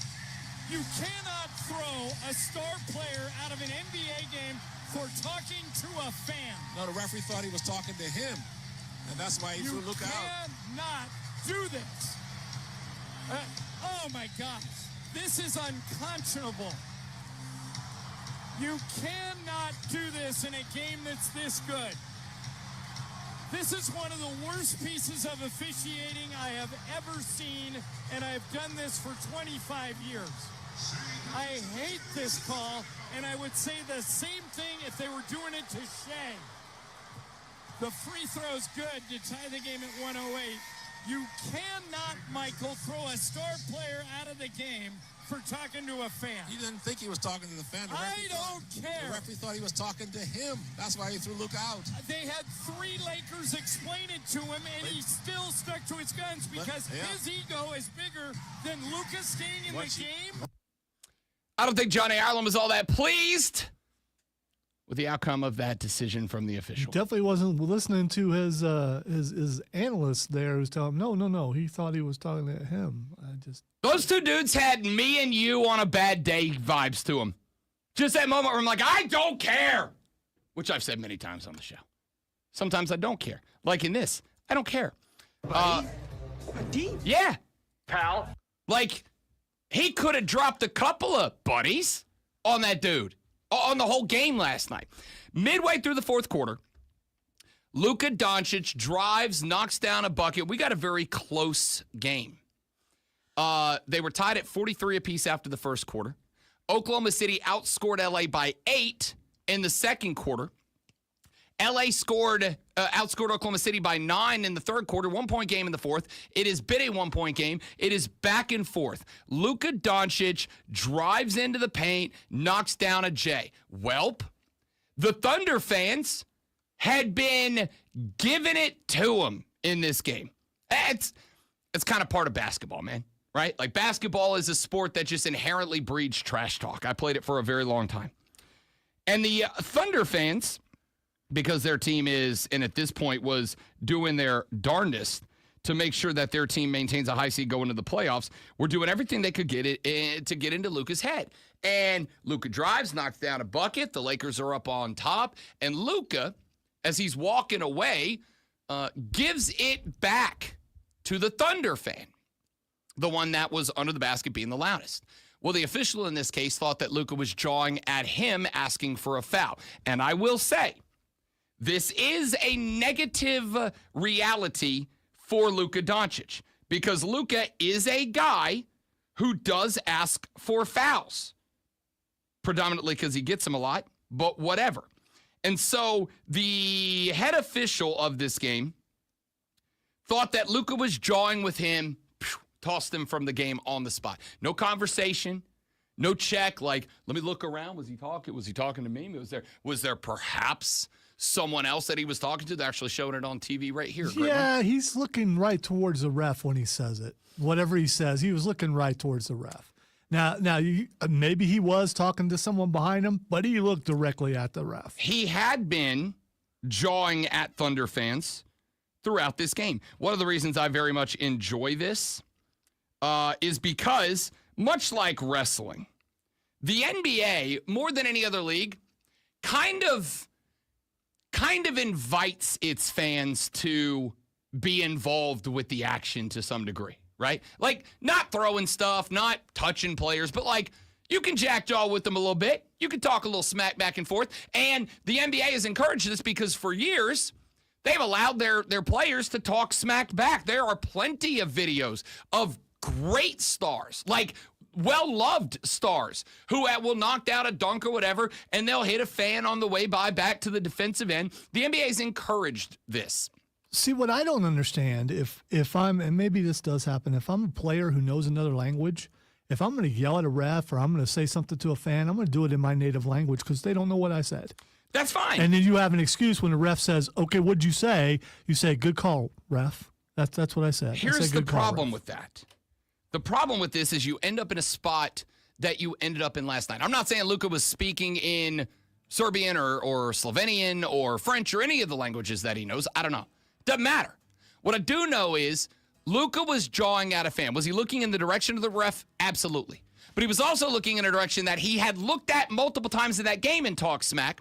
And the ref said, no, you're gone. And he said, I wasn't talking to you. He was talking to the fan. LeBron said, he wasn't talking to you. He was talking to the fan. Half the Lakers came over. It was like, he was not talking to you. He's been talking to this guy the whole game. And the ref was like, no, I'm good. Two things need to change. Number one, this whole concept that once a tech is called, it can't be rescinded has got to go away. It's got to go away. They have got to have the ability to go, yeah, we called a tech, but it was premature. They're not going to do it because in order to rescind a tech, what they have to acknowledge is we overreacted in this moment. We didn't understand what was going on, and we just insta-teed up the guy. And referees, more than any other group of people in America, have zero ability or desire to acknowledge that they made a mistake. The second thing we got to do is create a world where that's okay, where we go, hey, you got it right. Appreciate you, Stripes. Thank you for correcting an incorrect call. Because we, for years, have created this world where we go, if a ref backs off the call, he's soft. We got to stop. Because Luka gets tossed.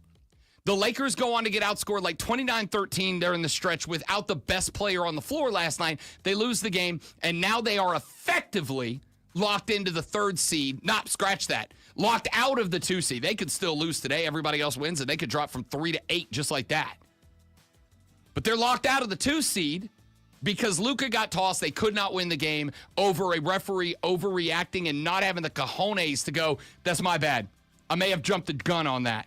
My fault. Rescinded, Luka stays. It's just not.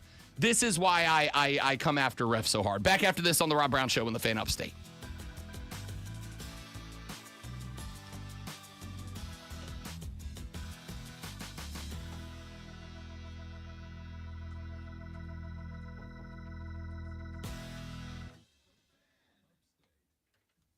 Bought my wife an OG Pac-Man and Galaga cabinet for our anniversary a few years back. If your wife appreciated that gift, Steven, you have what we in the game called a unicorn. Good job. Good job. Proud of you, buddy.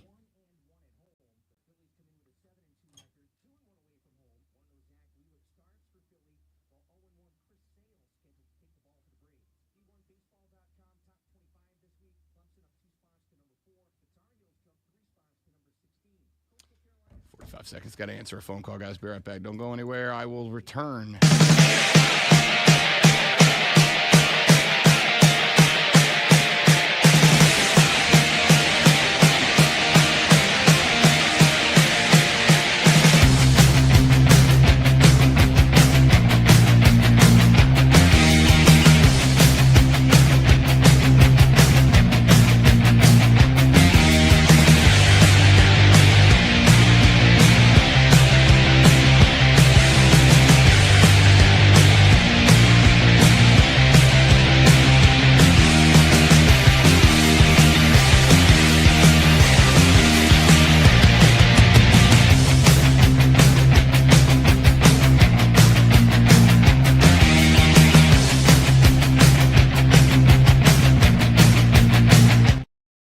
For hanging out, y'all. Oh, that's right. Your wife's a big Black Ops person. That's right. Congratulations. Yeah, that's awesome. My wife said I was playing Marvel Rivals the other night before the Women's National Championship game, and I was playing it on the big TV in the Bro Cave, and the wife came in to watch that game with me, and she kind of got into it a little bit, except for somebody who does not game and has never seen that game. She sure did have a lot of feedback about what I was doing wrong. Well, why don't you shoot that guy? I'm trying. I suck. Leave me alone. Hawkeye doesn't have area damage. It's a direct hit or no hit. Leave me alone. Trust me, I've heard. Are you still stuck on that level? Like,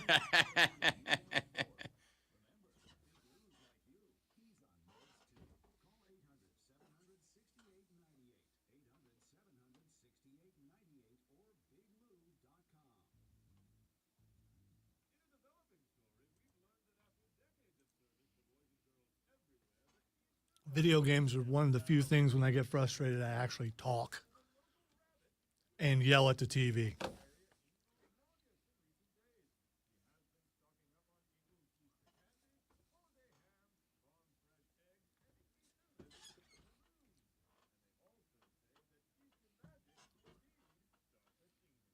I will say South of Midnight is beautiful in spots. Is it fun, though? Or is it a good story? I feel like this game is going to be more of a story game. The story is well, the first part is nothing but story. I enjoy the story. I'm interested with your background being where you're from, if it hits you differently. Yeah.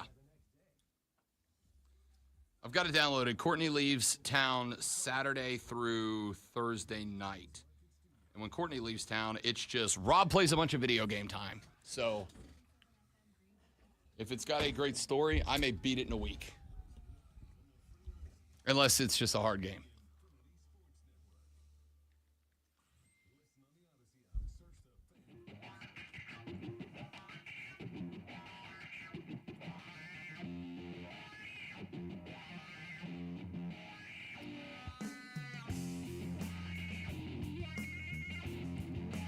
The Rob Brown Show back on your radio. It's the Fan Upstate. Rob, the great one, Lonzo, and you.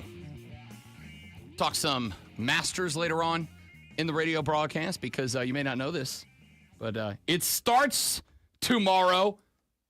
Golf Christmas, baby. Ladies and gentlemen, the most fabulous time of year, the Masters from Augusta National Golf Course in Georgia.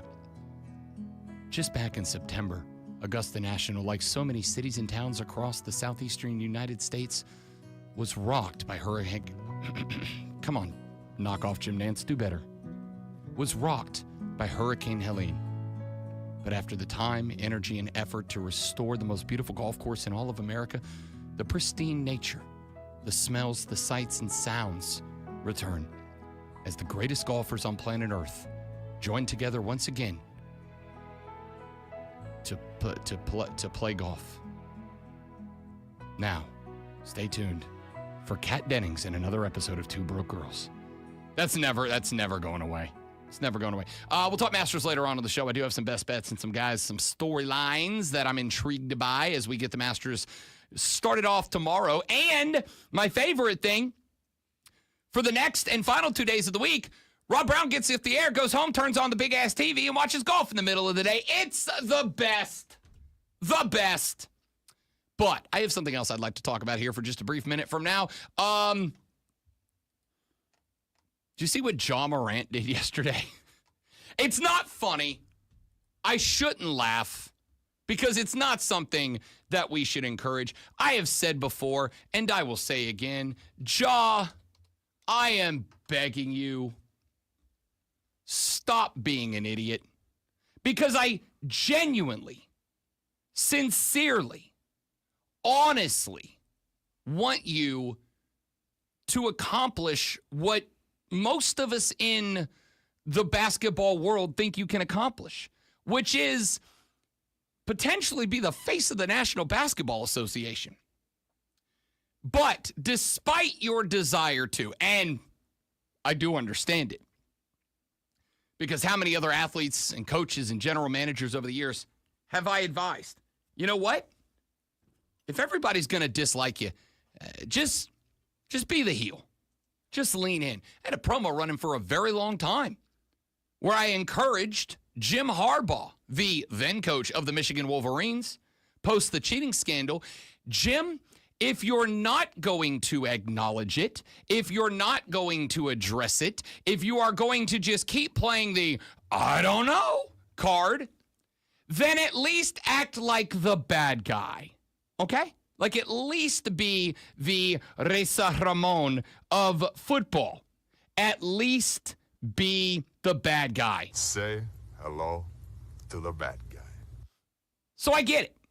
But I feel like there is a difference between being the bad guy, which I kind of like. Rob Brown's a IRL, as the kids say. Rob Brown's a good guy. Okay? I'm a good guy. I do my best. I am a goody two shoes. I'm always, when I can be. Wait, what's that cut that you play, Hans? Are we the bad guys? Are we the baddies? So are you sure? Yes. Are you sure that you're the good guy? Yes. You're but positive. yes. But what I do appreciate, which is why it drives me so crazy when you tell everybody Rob hates kids and old people. No, I don't. No, I don't. I sound just like that. And I don't. When you say that, you do. I am not the bad guy. However, I do know, buddy, that there have been spots where I will talk about something on the radio and a bunch of you will push back against me and I go, you know what? Sometimes you just got to steer into the curve. Sometimes you just got to lean into it. You want to think I'm the bad guy? Fine. I'll be the bad guy. And that's how I say it too, in my own head. Yeah. Why are you trying to sound like Harrison Ford? But there's a difference between being the bad guy and being a moron. And John Morant right now, a dude that I honestly think could, like, stand next to Nikola Jokic as the best, and possibly, though we'll find out what the hell's going on in Denver right now, because there's a lot of theories that maybe Jokic wanted Michael Malone gone. I don't know why he would want a guy who helped him win 2 MVPs gone, but you never know. Maybe we'll he find hates out. horses. Maybe he does. John Morant last night, the Grizzlies were playing a basketball game, and John Morant came down the floor, had a big bucket, had a dunk. Playing the Hornets, by the way. Had a dunk, and you'll remember that John Morant has been suspended, a lengthy suspension from the NBA, for incidents with guns, with handguns, with firearms. Got suspended from the NBA. Then, not but a couple of weeks ago, got in a little hot water again for doing a gun celebration. And then, less than a week after that, got in trouble again because after or during a game with the Golden State Warriors, after he scored a bucket, he simulated shooting the Warriors bench with a rifle. And then he did it again. Well, clearly, the criticism got to John Morant because last night, Lonzo, John Morant hit a dunk, and as he turned to run back to the defensive side of the basketball court, he pretended to pull a hand grenade, bite to pull the pin, and threw it into the crowd of Charlotte fans. Simulated throwing a hand grenade into the stands. Now, I will tell you that. It's weird, not as frowned upon as much as other stuff. I don't think there are any hand grenade rules. Fortunately, there has not been an epidemic of hand grenade violence going on around America over the past decade. And let's hope there never is. Yes, I would prefer that. But there is, and I say this again, as a gun owner and enthusiast, an epidemic of gun violence going around that we are trying to curtail a little bit. Okay? So, this is one of those spots where your reputation, your character, has a direct impact on the outcome of an event. If you are a charming, kind, compassionate, nice person, and you say something insensitive, regularly most people are going to go, yeah, probably a slip of the tongue. That guy wouldn't say something like that. But if you are constantly a butthole, then people are going to go, no, That guy's a butthole. So if you are a young man who is doing amazing things on the basketball court, how should he express himself when he is just posterize someone? Not murdery things. No, I get that. Is going to be my suggestion. But what's his alternative? Take a bow? I mean, that's a pretty good one. Do you understand how much better that would be? Oh yeah, for sure. You could do like a Ronin. You know what I mean? Like make it really cool. I don't know, because that's also has to do with violence. I mean, You could give the samurai bow. I would even go so far as to say, if Ja Morant was to do a samurai sword slash and clean like an anime, I'd be like, all right, like it's not ideal, but it's better, right? But when you dunk, well, you can't even do a bow and arrow. So I mean, I don't know that the samurai sword's acceptable. fair enough. The point here is you've got options, Ja. You've got options to hit the celly. I am pro, just so we're clear, I am pro hitting the celly after you cook somebody, okay? Because, and this is why I've blasted the No Fun League for a very long time, we are all here to be entertained by a children's game. Granted, by grown-ass men and freak athletes doing things. But at the core, we are all here to be entertained by a children's game. So I don't have any issue when athletes celebrate. The whole, well, act like you've been there before mentality, I hate it. I do not like it. Okay? No. Scoring a touchdown is not common. The best players in the NFL, not quarterbacks, the best players in the NFL might average a touchdown a game. They might average a touchdown a game. The best. So, I feel like you've been there before. A lot of people haven't. And even if you have, it's still a cause for celebration. I'm just guessing. This is just a guess. I don't have stats or anything that if they've never made the end zone, they probably wouldn't be in the NFL. So they probably have been there before. And even still, it is the ultimate goal of any play is to stick the ball in the end zone. If you are playing basketball, well, there's a reason that we get crunk when a player lifts off at the free throw line and tomahawk jams it down, or we get hype when a guy goes up from the block, brings it back two-handed, and flushes the thing like it owes him money. We celebrate it because it's awesome. And if we think it's awesome, I don't have any problem with the guy who did the thing also going, that was awesome, because it was. Ja, celebrating a dunk, especially one when you are now officially putting your team too far out to be caught by the opposition, is fine. But my man, at this point, your legacy is not the best young player in the NBA. You know what the conversation would be right now if you weren't being dumb and doing dumb things over and over? The conversation would still be, the New Orleans Pelicans bleeped up by taking Zion Williamson. Hindsight's 2020. Everybody in the world would have drafted Zion ahead of Ja at the time. Everybody. But the conversation would have been, Ja Morant is the best young player in the NBA right now. Ja Morant deserves more attention than Jason Tatum, Luka Doncic. He is him, and he is going to go down as a GOAT of this game. This guy is the face of a generation. Maybe the closest we have had to a face of the generation since like 2012 through 15 LeBron. That could be you. But instead, you keep doing the dumb thing. And again, he said, literally this week, I think Monday or Tuesday, he said, if you want me to be the bad guy, fine, I'll be the bad guy. And don't get me wrong.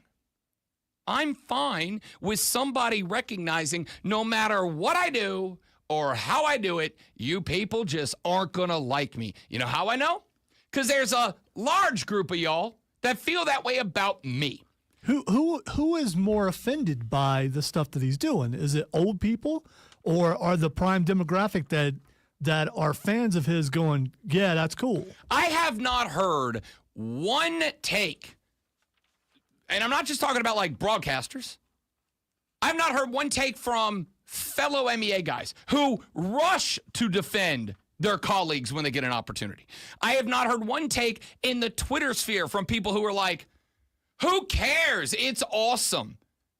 Who cares? Like, I wouldn't even be upset about it if Jaw wasn't at, and the crux of all of this comes down to, again, as a gun owner and enthusiast, because I feel like I have to qualify that.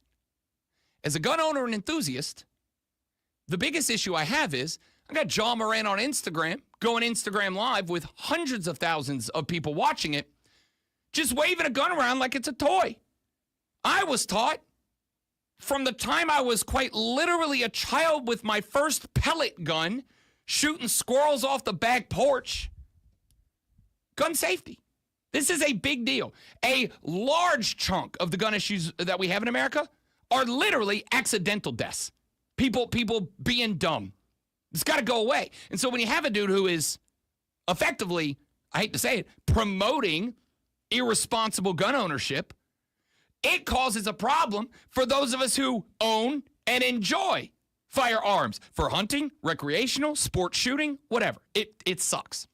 If John never had those issues, then honestly, I don't even know if the gun celly would bother me all that much. Honestly, I don't know. I don't think it would. Just like the bow and arrow celly doesn't bother me. I don't care.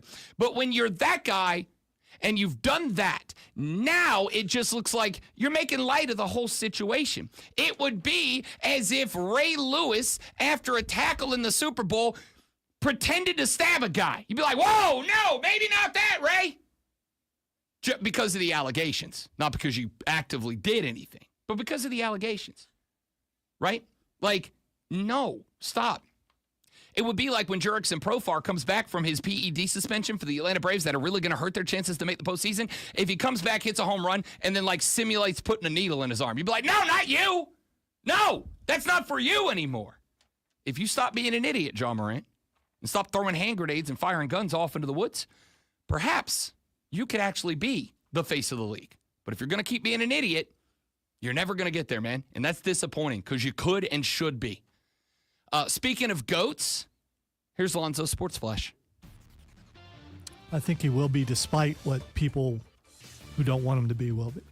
The Denver Nuggets parted ways with their winningest coach in franchise history, Michael Malone, yesterday, just days before the end of the regular season. Nuggets are 47-32, but just 11-13 since the All-Star break, and at danger of falling into the play-in tournament after a 4-game losing skid.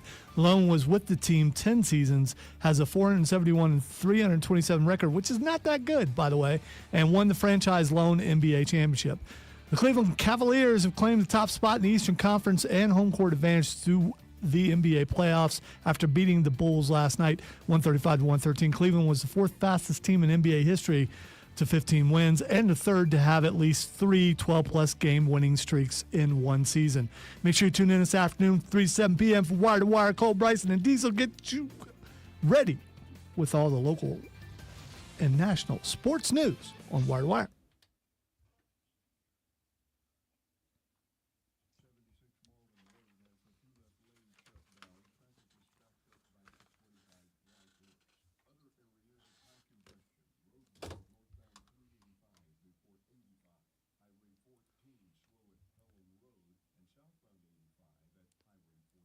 I get what Rob's saying about John Morant, and I am not defending John Morant, but who decides who the face of the league is?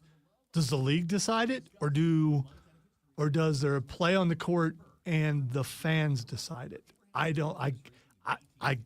guess the league decides.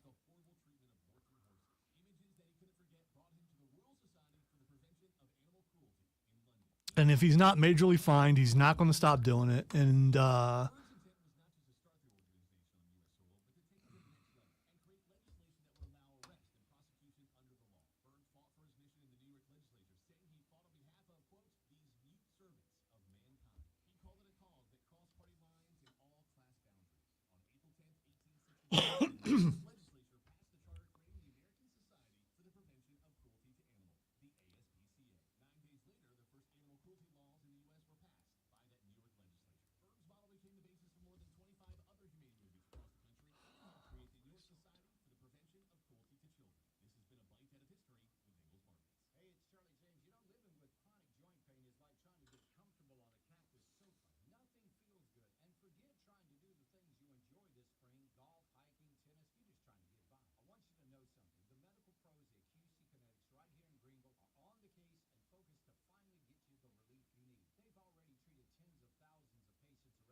So why does Ja Morant care if he's the face of the league? I don't know that he does.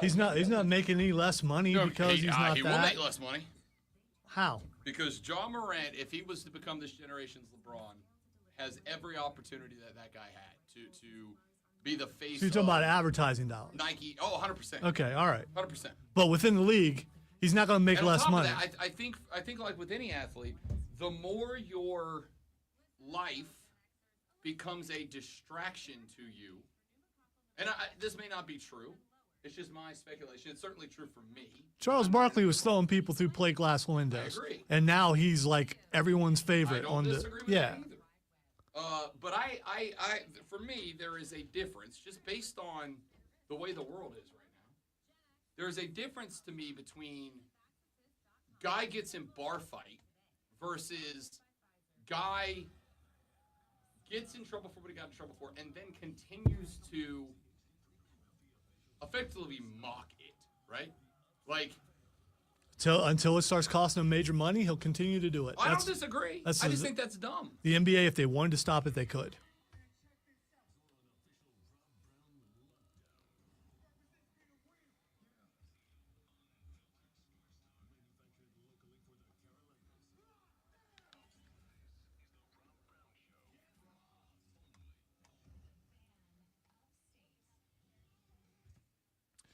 Here we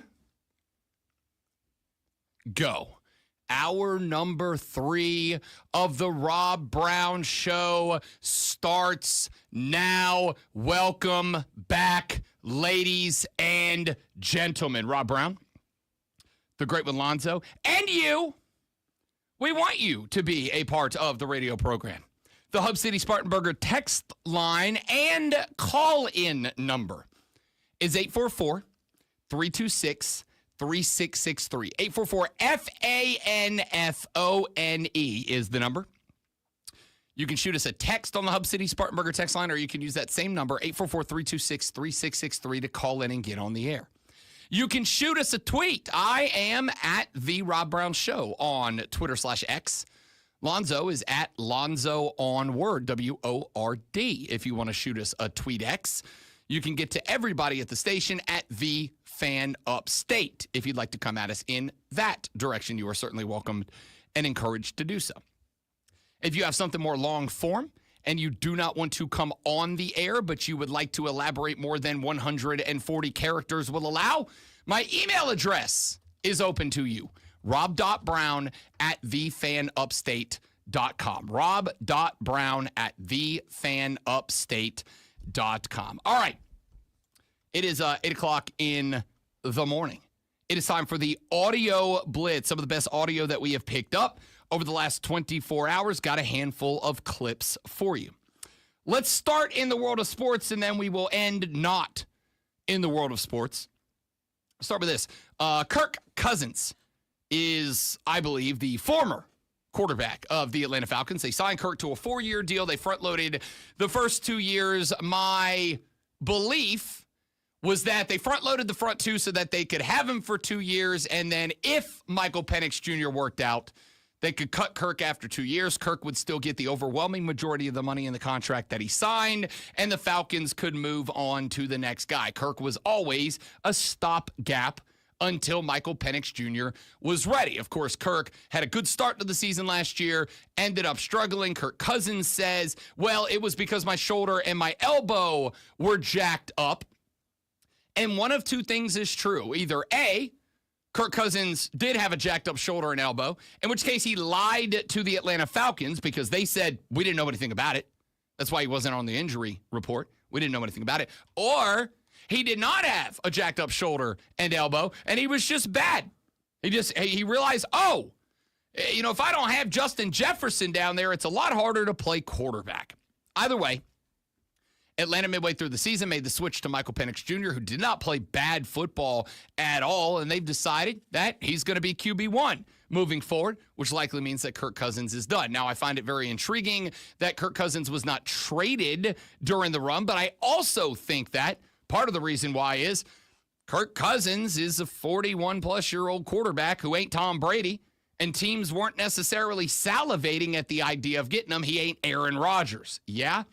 Arthur Blank was asked about Kirk Cousins a couple of days ago. I want to say this about Kirk. I mean, I didn't know him. He, 6 years in Washington, 6 years in Minnesota, a year with us.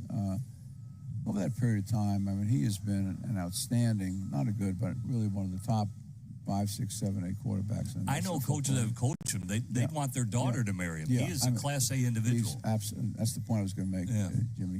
He is a great human being, smart as heck, great family, great spiritual beliefs, great heart, cares about his players, cares about the locker room, has a great sports system at home, a chance to get to know his wife and his kids a little bit, and her family that live in Atlanta. And I think he's whatever ends up happening with Kirk, I wish him well. I want it to be good for him, for his family, because he's meant a lot to the National Football League. And he gave it his all with us. I mean, it didn't work out. But it wasn't, there's nothing to go back and recast, the decision at that time. But we are today. And I agree with you. I think he'd be a great backup quarterback. And if things develop and he ends up moving on, he moves on. I have nothing but good things and good feelings about Kirk Cousins. Say this. I got a lot of respect. I cannot stand the Atlanta Falcons. I got a lot of respect for Arthur Blank. I got a lot of respect for him as an owner. I genuinely think Arthur Blank is one of the few owners that I would look at and say, I truly do think he cares about his football team. Not just from the standpoint of making money, but like he wants it to be successful. He wants to be the owner of a winning team, and I respect that. I think he respects the fan experience. The conversation has been ongoing for a very long time about how going to a Falcons game at Mercedes-Benz Stadium is one of the best fan experiences you can have. Yeah, he got his tax breaks to build a stadium like every other billionaire, but it is arguably the most fan-friendly, fan-forward stadium in the National Football League. Much has been made, obviously, about the fact that the concessions, for instance, at Atlanta are wildly affordable. You go to New Orleans and buy a 16-ounce Miller Lite, you're paying $17, $18 for it. You're paying $6 for the same beer in Atlanta. It's a very fan-friendly experience top to bottom. So I got a lot of respect for Arthur Blank because in this moment, I think Arthur Blank could have fallen over backwards to defend his team from Kirk Cousins, who I don't think intentionally, but I also think this is one of those things that, like, once you say it, you can't walk it back. Because walking it back, you end up looking real bad. The reason that more hasn't been made of the postseason comments of Kirk Cousins, in my opinion, is because by and large throughout his entire career, Kirk Cousins has been admirable, has been a guy that is worth looking up to. He was a part of that quarterbacks show on Netflix, season 1, and we came in here just about every time a new episode dropped going, dude, I want to hang out with Kirk Cousins. We have nothing in common. We probably wouldn't be friends in real life, but Kirkland's bro, Costco bro, Kohl's Cash bro, Kirk Cousins, I got enough in common, I think we'd be friends, even though we probably wouldn't. I love the guy. But when he comes out and he goes, yeah, I had a shoulder and shoulder and an elbow injury, and that's what made me play poorly. Well, there's two options here, Kirk. Either A, you lied to the team, or B, the team lied to everybody else. Neither one of those is good. Nobody comes out of that unscathed. And so he just kind of faded off. Have you heard from Kirk Cousins since that happened? No, not a word, not a peep. Have you heard from the Falcons since that happened? No, not a word, not a peep. Because nobody walks out of that unscathed. Either the Falcons got to throw Kirk Cousins under the bus and make it real tough for him to find a job next year, or the Kirk Cousins camp throws the Atlanta Falcons under the bus, in which case he becomes probably kind of a pariah around the NFL. Nobody wins, so they just kind of let it go. And I got a lot of respect for Arthur Blank for handling that situation the way that he handled that situation. All right, a couple more clips for you. Let's go with this one. We were talking about NBA refs earlier in the show. I was talking about the fact that Luka got tossed from a game last night, and I thought it was an absolute joke, and I think we should create a world in which it is okay for NBA officials to go, you know what? I might have jumped the gun a little bit there. I might have jumped the gun just a wee bit. I'm rescinding that technical foul, and we're all going to move on. There is an NBA officials account on TikTok and Instagram that posts videos, and they follow NBA refs and have interviews and whatnot. They put up a clip earlier this week where they asked a handful of very well-known NBA officials to tell us something we don't know about their job. Well, I think a lot of people don't know how we keep our uniforms tucked in nicely. This thing called the flex belt. It's like this elastic belt that you wrap around your waist and under your pants. If I forget that, I panic. There's an active list that a lot of people don't know about that we have to check to make sure that the players that are on the floor have been designated as active players. So you have to know the name and face of every single player in the NBA? Yeah. I think on average, we probably do about 60 games a year, and that's regular season games, not counting postseason assignments. I know there's a stat that for every 3 NBA seasons that we're on the road, that we're actually away from home for a complete year. Like I asked a lot of times, do you fly private or you get your flights chartered? No, we're flying commercial, so that's a grind. After games, there's no flights at 11 o'clock at night by the time we're done, so we're flying the next morning. I would say one thing people don't realize, too, is that most referees take a nap during the afternoon because we work at night. One thing that people don't realize about us is the amount of preparation that goes into it. Games are usually over about 9:30, 10. By the time your post prep is done, I think you're in bed by maybe 1:30, 2 a.m. It's a grind, but it's all worth it. So a couple of things I took out of that clip that I found kind of interesting. Number one, a flex belt. Yeah, the flex belt is the thing that got me the most. Yeah. So they actually show this thing. Effectively what it is it's an elastic loop that goes around the bottom of your shirt. So you put your shirt on and you get it just right, and then you put this elastic loop around your waist and it holds your shirt tucked in and keeps it crisp. Now, I will say this. I'm not anti-tuck-in shirt guy. It's just I got a belly. I got a bit of a gut. And tucked in shirts on guts that aren't tailored shirts, made for you, not a great look. Now, it's actually one of the parts of the reasons I'm trying to go on yet another roller coaster ride of dropping the LBs is I want to get rid of the beer gut a little bit so I can go back to tucking in a shirt and looking good when I do it. Not like I just rolled up out of the chicken wing factory. All right? The flex belt's interesting. Number 2, they make these dudes fly commercial. You're telling me the NBA doesn't have front of the plane money? You're telling me the NBA didn't have the money to upgrade the tickets for $100 to put the referee? Maybe that's why they're so damn grumpy during the games. They get done at 11. They're out of the building at 1. They're on a red eye the next morning at 6 a.m. and they stick them in the back with the Porsche. All right. They didn't say that that the NBA paid for their ticket, did they?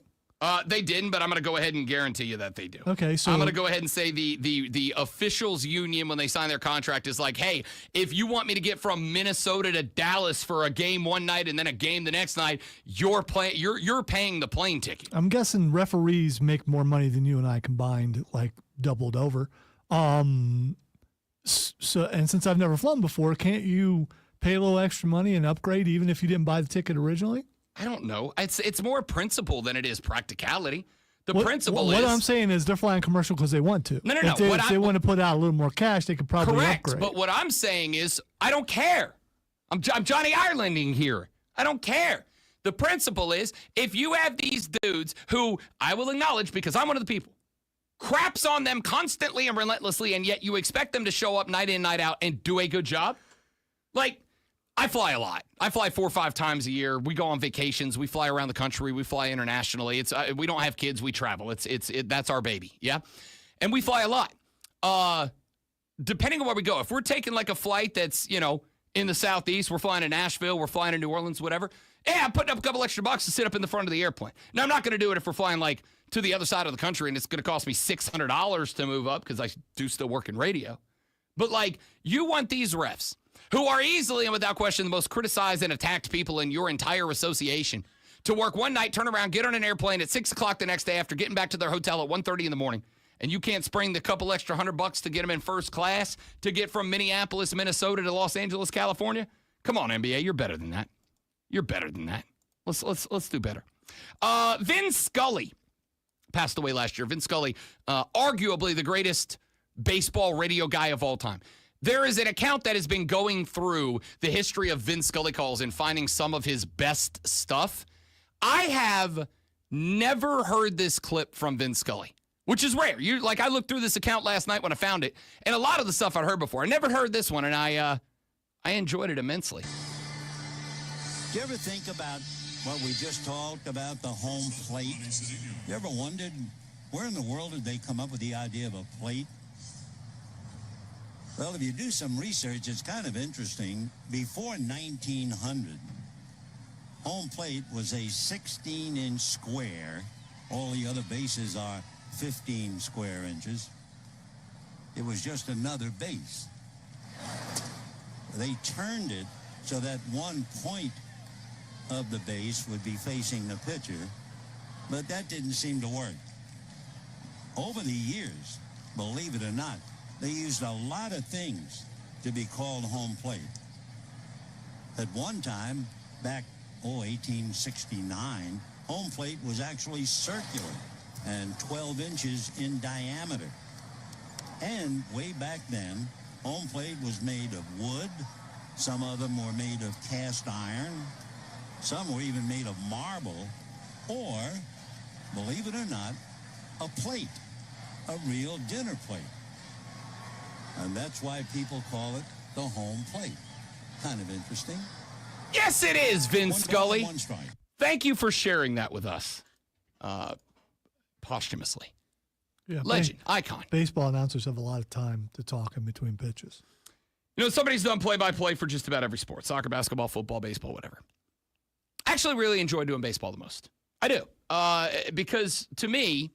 Because you're doing a talk show with balls and strikes. That's not entirely incorrect. It is as much of a talk show. You are not just required to, you're almost obligated to opine to some degree during a baseball game because you got plenty of time to fill. But also because there are so many moving parts and minutia in the game that impact the game that you have to describe in great detail for people who are not watching it. With football, right? With football, you kind of just go, Purdy drops back in the pocket, looks out, right, fires, got a man coming across the middle, 7-yard pickup from George Kittle, got underneath the linebacker and made it. Right? It's not uber descriptive. With baseball, the difference between a splitter, a curve, a slider, and a hater coming across the plate, you gotta get into that a little bit. Then you got to start talking about where it was over the plate. Then you got to start talking about the umpire's reaction to it. Then you got to talk if a guy hits a ball, you got to describe the swing. You got to get it. And I love all that, but you also have a lot of dead space to fill up time, which means you've got to be an entertainer as well. You got to be a storyteller, and Vin Scully was the absolute best. I did not know that, I wondered, but I had wondered many times, why do we call it a dish? Why do we call it a plate? Why is it called a home plate? And the answer is because it literally used to be a plate. So when you're playing in the backyard and you just throw down some paper plates or something, you're actually being fairly accurate. Yeah. If you go out in the backyard with your youth today and you put down a dinner plate on the ground and say, throw it over this, you're actually being historically accurate in the landscape of baseball. And I think that's fantastic. Back after this, the Rob Brown Show rolls on. It's the Fan Upstate.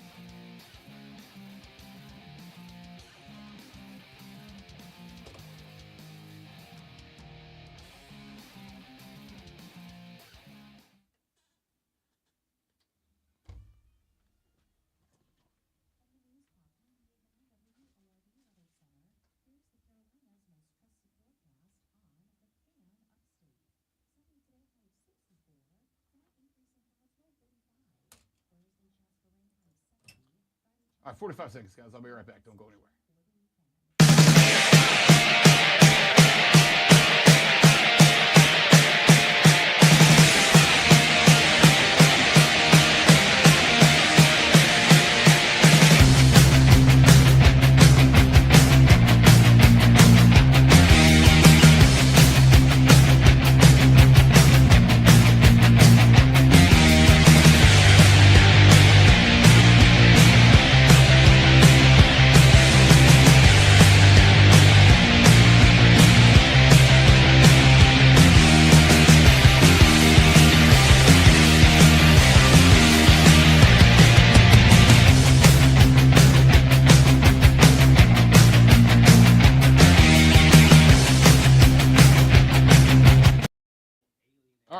Kane, I am not ignoring your comments.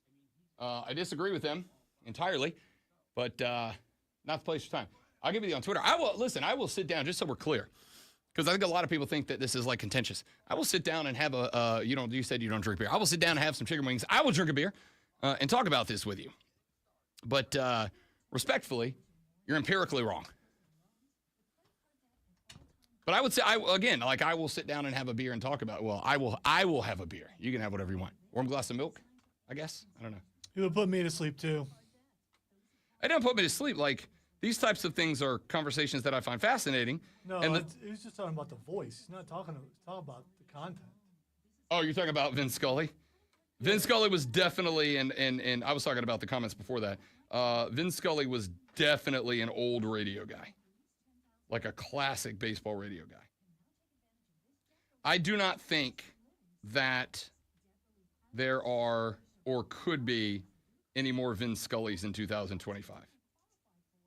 I think people would listen to that and think this guy's boring, which is too bad.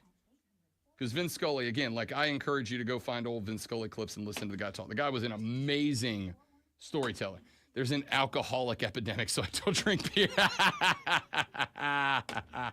That's good. I like that. I like that.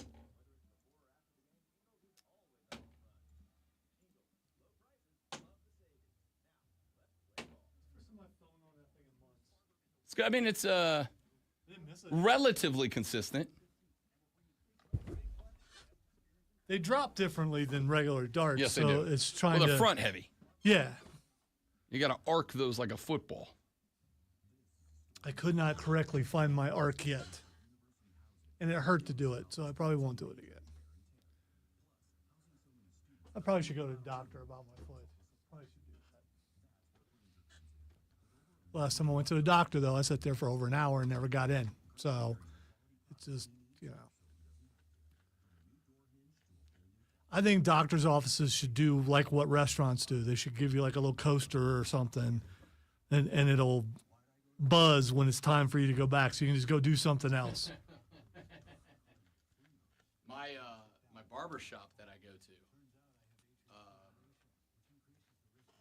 will occasionally get behind, and they have taken in recent years to start giving beers and bourbons to the gentlemen as they wait. So if you go in and you're like in there for your appointment time and they're 10, 15 minutes behind, they'll offer you a cold beer to sip on while you wait. And that is why I will pay $10 extra for a haircut at that place.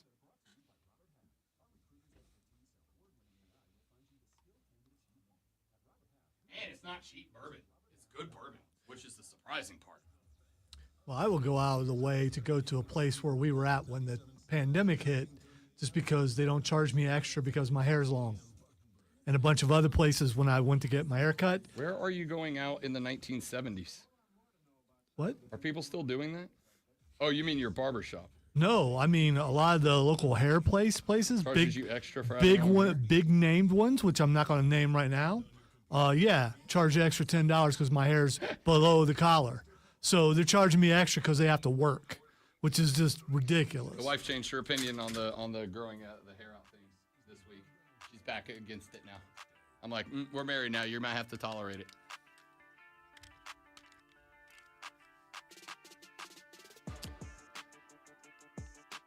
I'm a draft guy. I like talking draft. I like watching draft content. I like reading. Okay, so you're talking about sports now. Yes. Okay, all right. Yes, I'm going to go back to talking about sports. Okay, because earlier you were talking about alcohol and stuff in the break, so I didn't know if you were. Well, the break's the break, and that's why we encourage you all to join us on our live stream at facebook.com/thefanupstate, the Fan Upstate on X, the Fan Upstate on YouTube, the Rob Brown Show on Facebook, on YouTube, and on Twitch. Anywhere that you go to watch your live streaming content, make sure you subscribe to the Rob Brown Show and the Fan Upstate. We're live every single weekday from 6 till 10 a.m. We do all 4 hours of the show live and in living color, and you can interact with us behind the scenes as a number of our dear listeners have this morning. Kane is in there. Steven is in there this a.m. Zach is in there this a.m. Zach B. Who else? Adam has showed up this morning. Mike is up in there.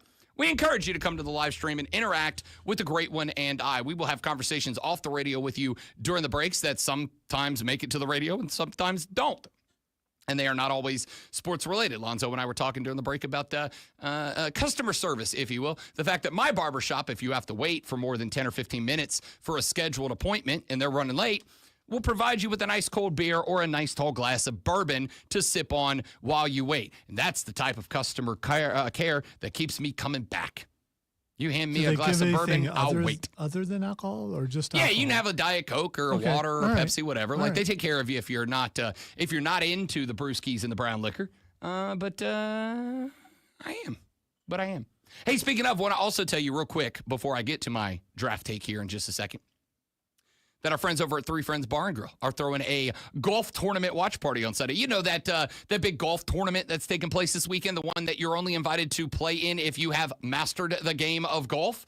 Three Friends Bar and Grill in Taylor's Public Shopping Center, Wade Hampton Boulevard, is throwing a Masters watch party this Sunday at Three Friends Bar and Grill. Swing by, go watch the tournament. They are going to have specials like $1.50 pimento cheese sandwiches, $3 draft brewskis, and more. They'll also be giving away prizes, et cetera, et cetera. So if you are a fan of the most prestigious golf tournament on the face of the planet, your spot to be is Three Friends Bar and Grill in the Public Shopping Center on Wade Hampton Boulevard in Taylor's this Sunday. They will open the doors at noon, and they will roll the specials all the way until a green jacket is awarded. Go enjoy. Now, draft talk. I need you to judge on this, Zoe. I need you to weigh in on this. I have been a believer that, and I have stated on this show for a hot minute now, that I do not believe there is a franchise quarterback in this draft. Now, I will weigh that because, again, accountability matters to me. Last year, I did not think that Drake May was going to be a dude. He carried a bad Patriots team last year. I referred to Bo Nix frequently and with great regularity as Captain Checkdown last year. The Denver Broncos were a playoff team behind Bo Nix, paired up with Sean Payton. I poo-pooed all over the Mile High Broncos, and I was wrong about them. That being said, I'm right more often than I'm wrong when it comes to evaluating quarterbacks going into the National Football League draft. I do not see a franchise quarterback in this draft, neither Cam Ward nor Shedeur Sanders. In fact, I have gone so far as to say if there is a franchise quarterback in this draft, I believe it's Jackson Dart. I'm progressively growing more intrigued with Will Howard, but I'm going to ask Lonzo about two things, both Will Howard and Shedeur Sanders here for just a minute. There was on Monday, and I didn't get into it yesterday because, frankly, I thought it was dumb. And I thought it was too dumb to talk about. But then, yesterday, I saw this conversation popping up all over the place on national shows, on television, even on the Twitter accounts of, like, draft people that I like and trust. There was commentary going around courtesy of a couple of tweets about Shedeur Sanders, one of them being from our favorite defensive back in football, Darius Slay. Darius Slay said that as he watched Shedeur Sanders' game film, he recognized and realized something. When Shedeur Sanders would drop back to pass, he would frequently take the football and he would pat it. Now, my football's way over there, so I can't illustrate because I don't know that I can reach to get it.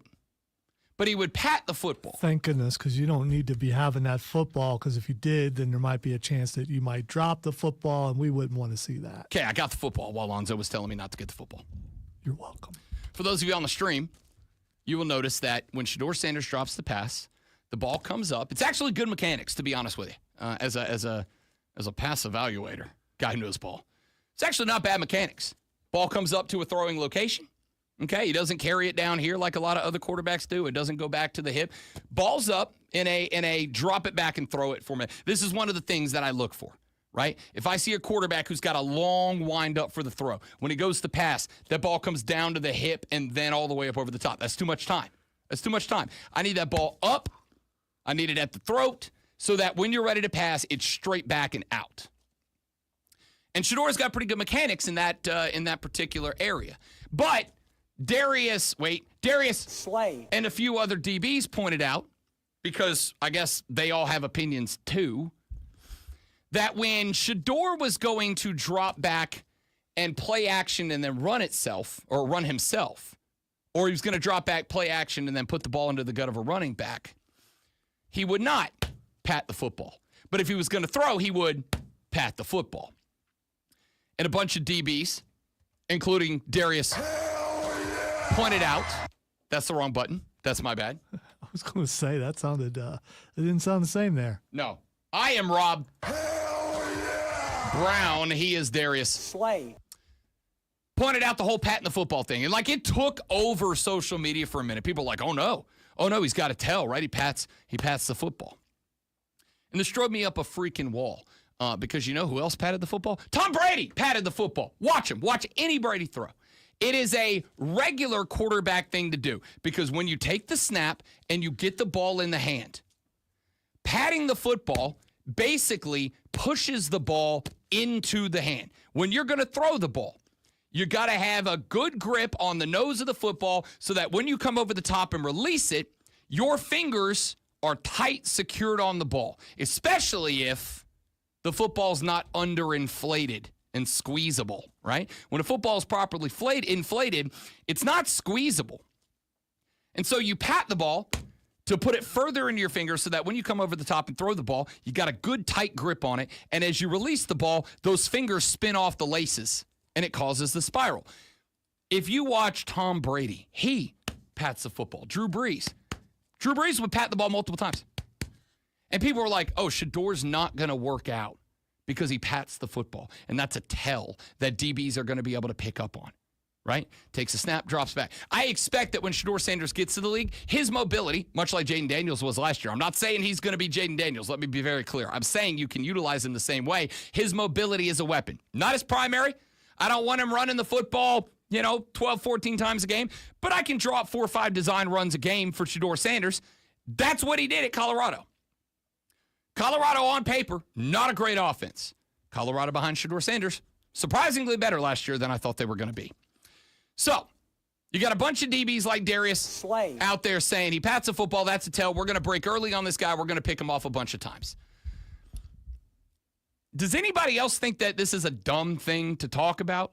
As if Shedeur Sanders can't be, number one, as if guys like Brady, Mahomes, Brees don't also pat the football, and that I can't teach Shedeur Sanders. An NFL coach, a quarterback's coach at the highest level, can't teach Shedeur. Hey, bud, if you're going to pat the football on a pass, I need you to pat the football every time you put it up, all right? Run play, quarterback draw, play action, whatever. If you are going to feign a pass, I need you to pat the football just like you would as if you're going to throw. Every time that the ball comes up to the chest, every time the ball comes up into a throwing spot, whether you're throwing or not, I need you to pat the football. We need to kill that off so that DBs don't break on it. Or if they are going to break when you pat the football, they break, bang, now we hand it off, or now you run, and that DB's caught with his hips turned the wrong way or whatever.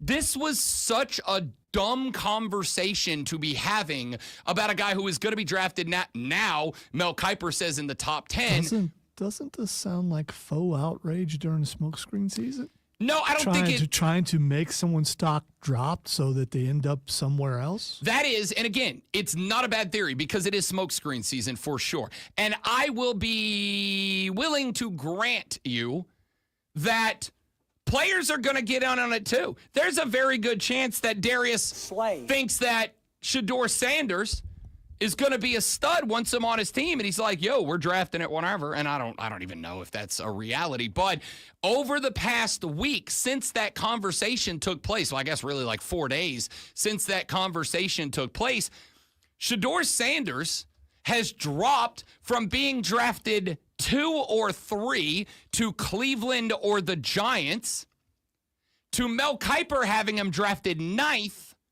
to my New Orleans Saints. Who's the number 1 quarterback in the draft? Cam Ward. Who's number 2? Shedeur Sanders. Did that change, you think? It's not that it changed. It's that Shedeur was expected to come off the board 2 or 3, and now he's fallen to 9. And again, like everybody's mock draft is subjective. There's still some folks out there that have him coming off the board at 3. Who's drafting 2 and 3? You've got Cleveland at number 2, the Giants at number 3. Okay, so he's going to the Giants. There are some people who think that. Even though the Giants picked up 2 quarterbacks, didn't they? They did. They got Jameis and Russell in there. Yeah, However, so they've also made it very clear that they are willing to carry a third if they believe the quarterback of the future is there. And with a guy like Shador, who is a hell of an athlete, you can't argue that. But just about everybody agrees, and I do as well, not that we are right, but we will have an opinion, that Shador is going to take some polishing. Like, he's not, to me, he's not a plug-and-play first-year rookie quarterback like Jaden Daniels was. He's a guy that's going to have some polish, and that's not his fault. He played on a Colorado team that does not have anywhere close to NFL talent, and he had to shoulder that load. I need him to break that Darius mentality. Slay, by the way, plays for the Pittsburgh Steelers. You know what they need? Quarterback. Just saying. I'm not saying you're wrong. I'm definitely not saying you're wrong. What I am saying is that conversation started, and in mocks across America, Shador Sanders went tumbling down. My question here is this. Should the Saints draft Shador Sanders if he's on the board at 9? We got Spencer Rattler there. I called Spencer Rattler last year, I think, the steal of the draft and a future guy. But also, Shador's a pure athlete. There's no arguing with that. Should my team draft him at number 9, even though he pats the football? I don't know. He dropped way down the list after this. I don't know that it's because of this conversation, or if it's because the Giants and the Browns are lying, or what. But what an absolute drop for this cat. If he is there at 9, should my team take him? Back after this on the Rob Brown Show in the Fan Upstate.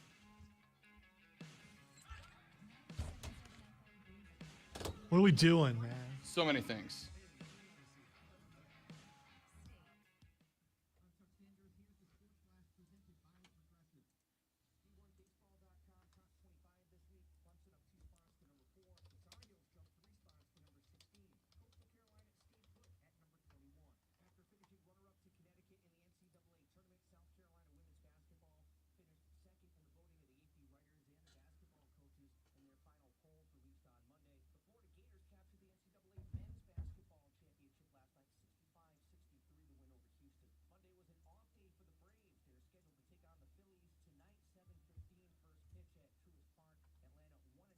So if Cleveland doesn't draft quarterback,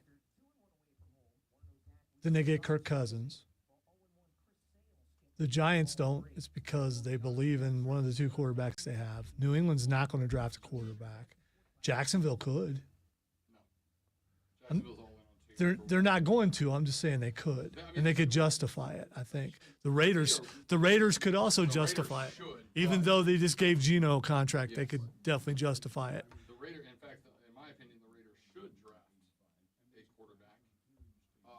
And who is that at 7? For some, the symbols are really small on this page,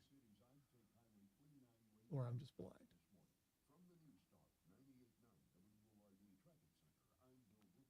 You could just click on it. Except for it won't go to it.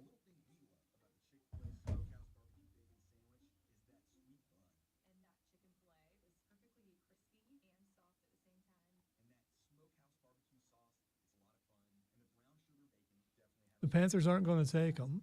So, for some reason, I cannot figure out who's at 7. 7 is Is that the Bears? I can't see the symbol is really small. I could stand up and look at it really close, and I still can't tell what it is. the Jets. Oh, okay. It don't look like a jet on here. It's really, really, really little. The Jets have QBF now already too. Yeah. So.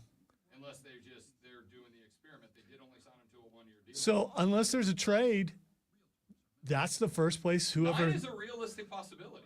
Whoever the number 2 quarterback is, that's the most realistic. Yes. I don't see him honestly getting past the Giants. I think the Giants signed 2 quarterbacks just in case they ended up in a spot, because it is not an unreasonable belief that Tennessee takes a quarterback at 1 and Cleveland takes a quarterback at 2.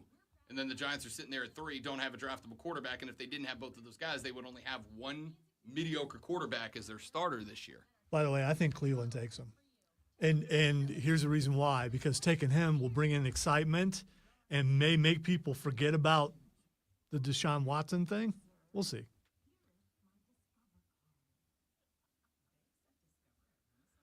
when your owner is already saying he made a mistake by doing that, you can get some goodwill back by getting a hyped quarterback in there. Hey, did you know that you have a guest coming up? Sure did. Okay. Unless he just decided to just pop in, say, hey. I mean, you could do that. I wouldn't be mad if he did. I got to tell you, we had the conversation that the next time that you're out, I'm going to have Mark Benetti come in and host the show with me. When are these shenanigans happening? Next time Lonzo decides that he's going to use one of his 300 annual vacation days, and I'm rolling solo, I'm going to have the voice of the Rabbits come in and host the show with me. I'm down for a good time. I'm not driving. That's not that kind of show, but I like where your head's at. See, he's just trying to get me to not take a vacation because I'll be afraid you'd take my spot. And this, it'd be. Yeah. I don't think Benetti. You don't want this pay cut. I don't think Benetti. I don't think Benetti's leaving his illustrious job as a voice of the. Yeah, it's pretty fun over here, despite sometimes having to call a lot of losses, but it's a lot of fun.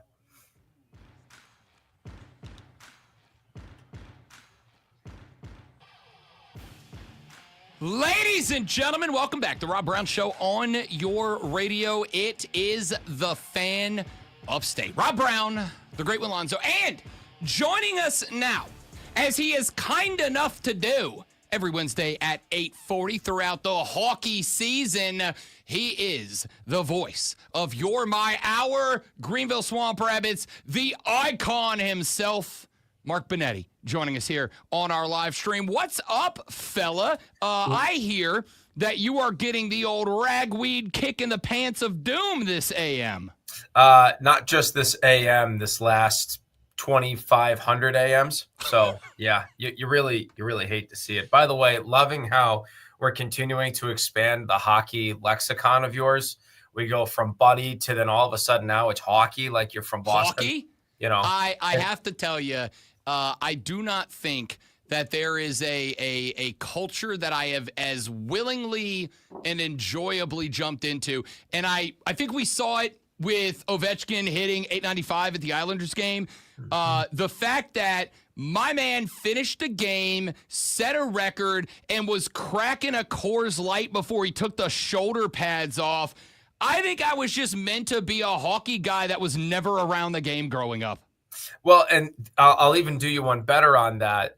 2 nights before, when he tied the record, before he came up for post-game media avail, he went to the cooler, grabbed a little Bud Light, and had some fun. So, yeah, he's certainly like that. It is reminiscent when you said that. It's reminiscent of that scene in Miracle when they're in the restaurant.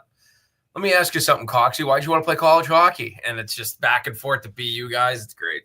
I want to go one step further. We got a couple minutes here with Mark Benetti, voice of, we don't have a couple. We got like 12 minutes here with Mark Benetti, voice of the Swamp Rabbits. I want to play you a clip that I found earlier because obviously Ovechkin has kind of become like he's been trending on social media for 3 days now, as he should. There was an interview on the Spit and Chicklets podcast with Bruce Boudreau, his old coach with the Caps when he first got there.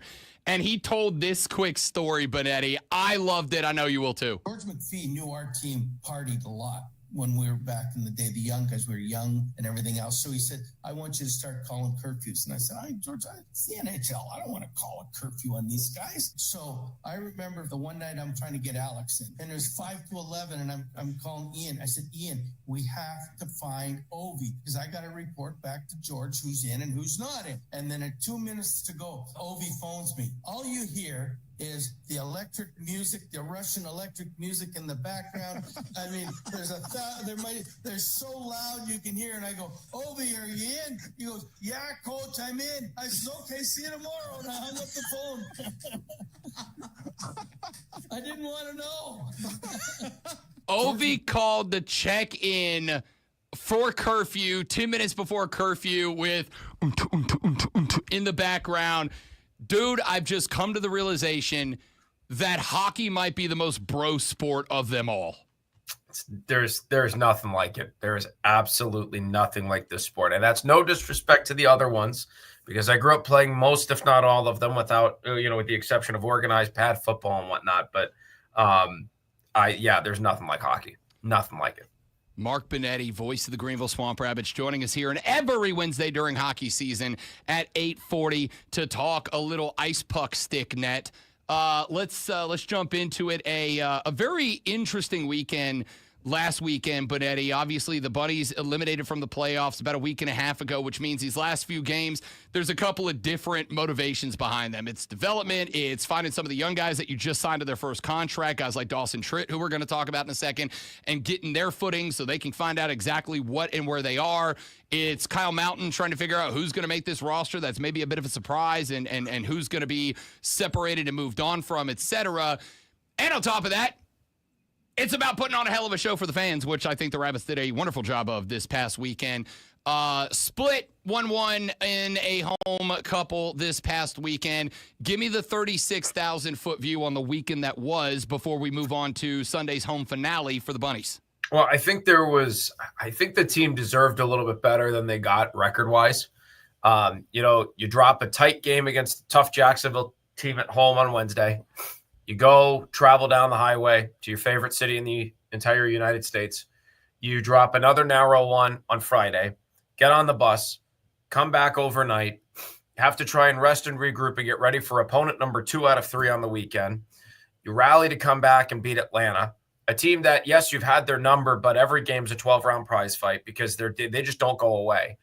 And then Sunday, you go 12 rounds with the best team in the ECHL, who has won now 15 in a row and hasn't locked it up yet, but has a chance to lock up the regular season title.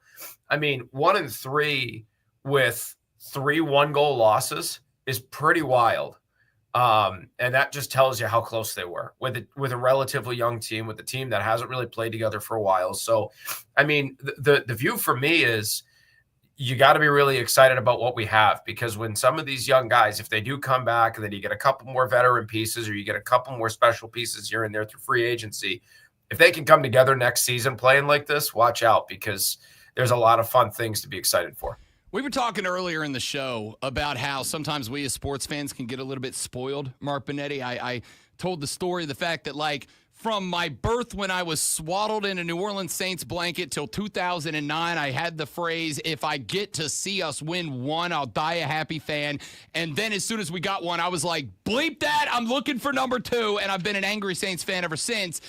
The Greenville Swamp Rabbits have had a tremendous history of success, and I know that missing the playoffs is a disappointment, even if you do point out that you're looking at one of the most stacked leagues of hockey that you're going to find anywhere out there.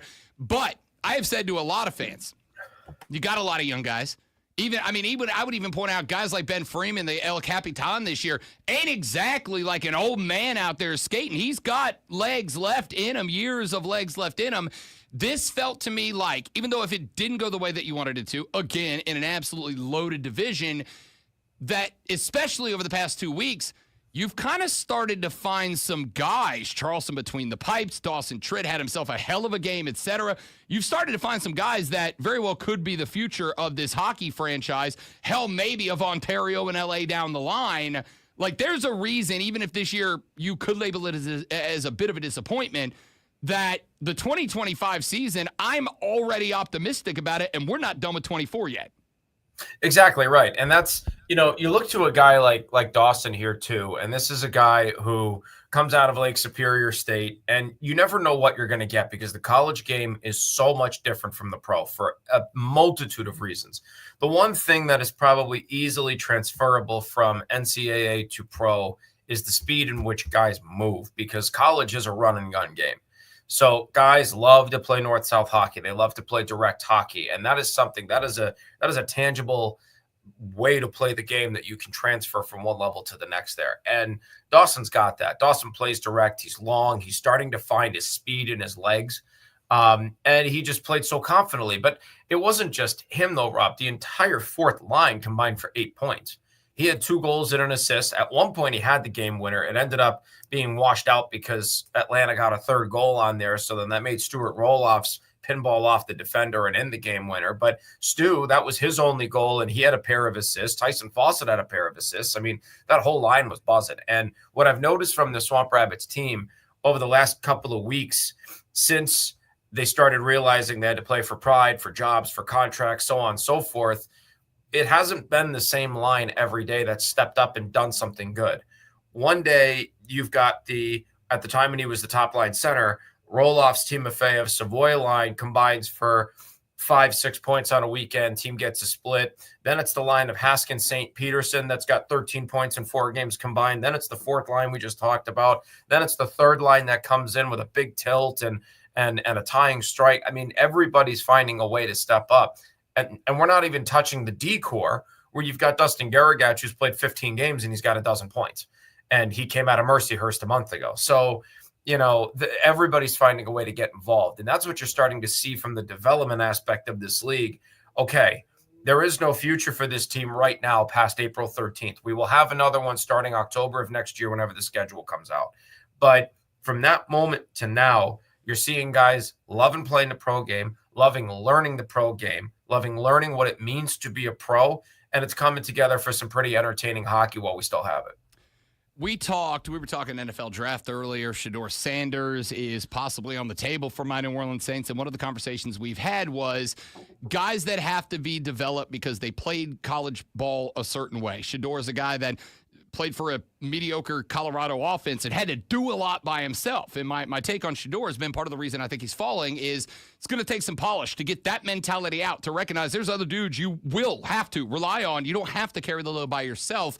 When you see guys that are not just showing up out of college where they had to play one way and this is the pro game and it's different and it's faster and the environment is different, but they're showing up and they are almost immediately translating to success for the Rabbits. I think it speaks loads about the developmental angle of Kyle Mountain and the head coaching staff, the staff that they put these guys through, but it also shows there's an eye to find the right guys that fit the culture, fit the environment, fit the program, and fit what Greenville's trying to build. And I think that, to me, is what, despite, again, a bit of a disappointing year this year, leads me to, before we even finish this season, go, I think 2025 could be a hell of a lot of fun, bud.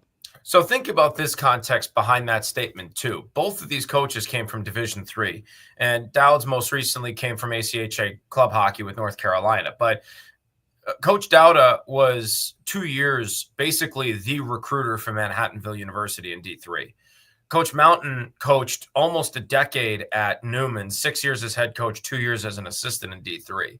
These are guys that have an eye for talent that can play collegiately. They also scout collegiately. They look at the college game a certain way because that is what they know, right? It's not to say they don't know the pro game. Mounts was on the staff last year, right? But the point stands that they have a college thought process and they know what these guys go through in college. They know what to look for to get these guys to the next level from college. And so I think you're seeing the fruits of that labor, that they know exactly what to look for, because maybe it wasn't D1. College, I think, is still to an extent college, and there's a certain mentality and pomp and circumstance and so on and so forth that goes into the collegiate game, whether it's D1 or D3 or NAIA or whatnot. And now you're starting to see that. And so I think that's really cool for them to see the fruits of their labor of this is right in their wheelhouse.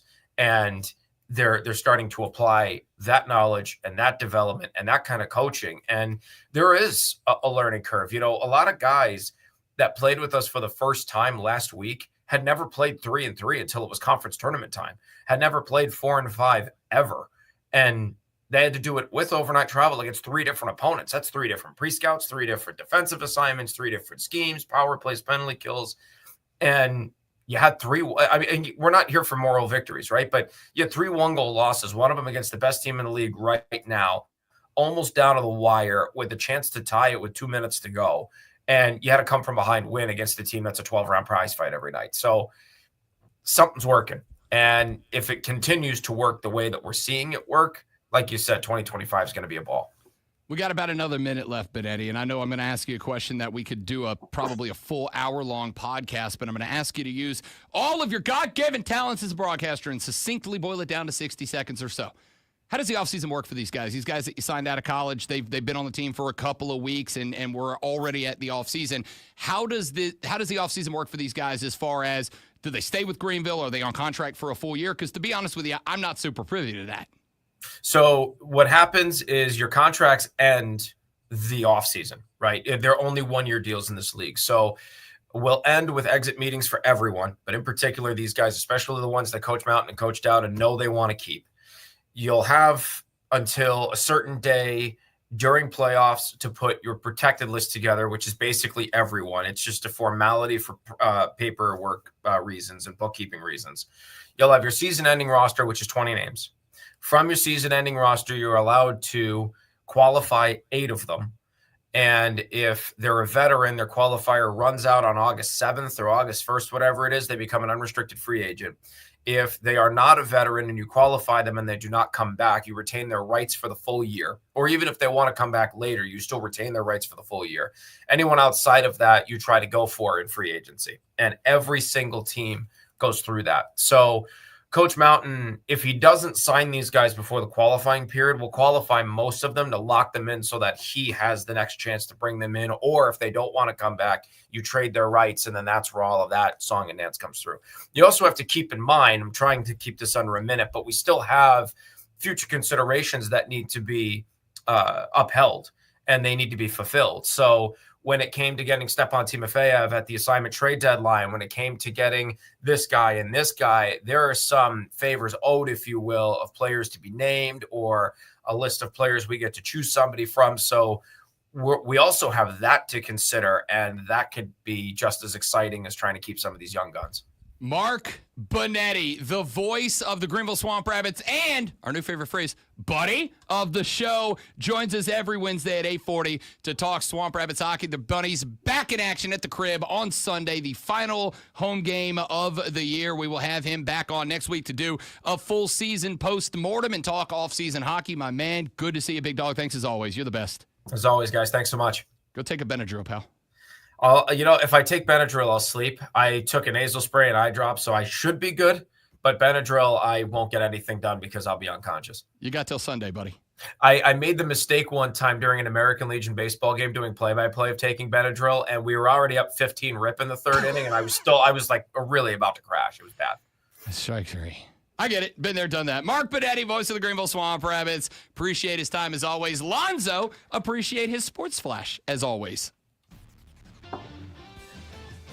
Wow. 2-2. Wow, we're tied. Oh, my gosh. The Atlanta Braves picked up win number 2 last night against divisional rivals Philadelphia. Every Atlanta position player picked up at least one hit, including multi-hit days from Austin Riley and Sean Murphy, who returned to the lineup for the first time this season. Murphy gave the Braves a lead with a 3-run swat in the second inning. I was told that's how I have to say that, swat.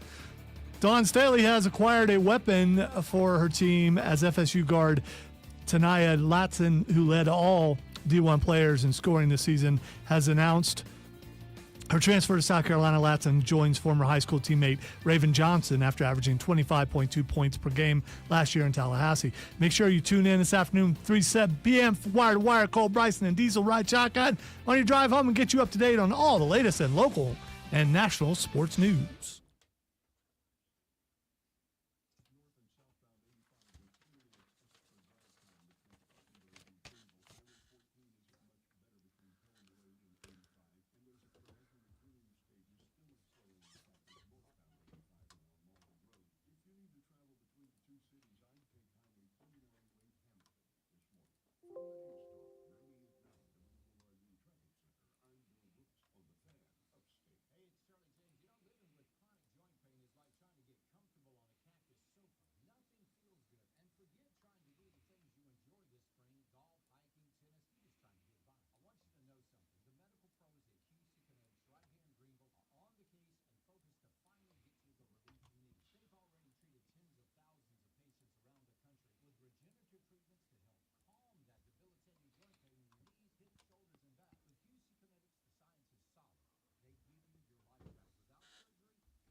Way to go, Joe.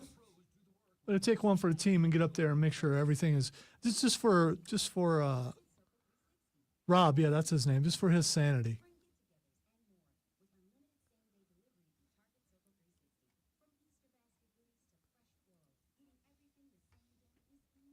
Now, if he can just remember to come back in the studio, we're good.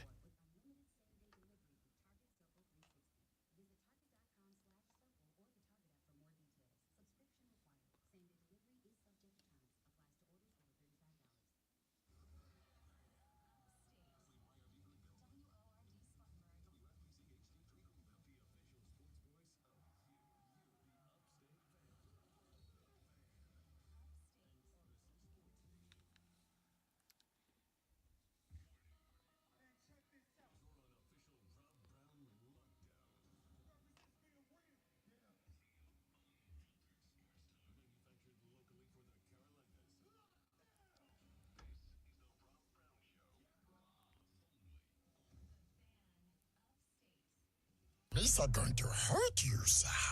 Most impressive. Wonderful. Shut the hell up. Okay. I am the hype. That's on me. I'm a winner. That's I know how on to me. win. It's on me. It's all on me. That's my bad.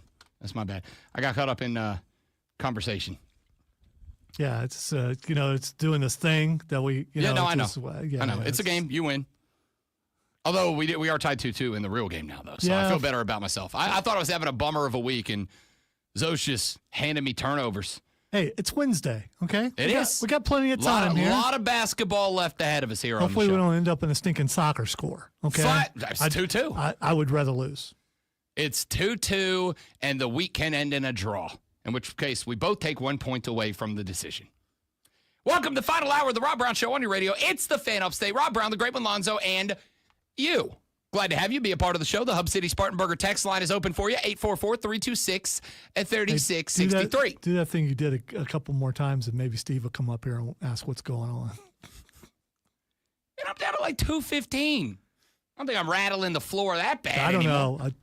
It's No, shaking. I did. I just saw the TV shake. Yeah, Oh, God. It's shaking everything. Oh, Lord. Yeah, well, you're in close proximity to where everything is. I am a chonk boy. Big boy. 844-326-3663 is the number to the Hub City Spartanburger text line if you want to shoot us a text or to call in to the radio broadcast. 844-326-3663 is the number. You can tweet me at The Rob Brown Show, tweet Lonzo at Lonzo on Word, tweet us all at The Fan Upstate, or drop me an email at rob.brown@thefanupstate.com.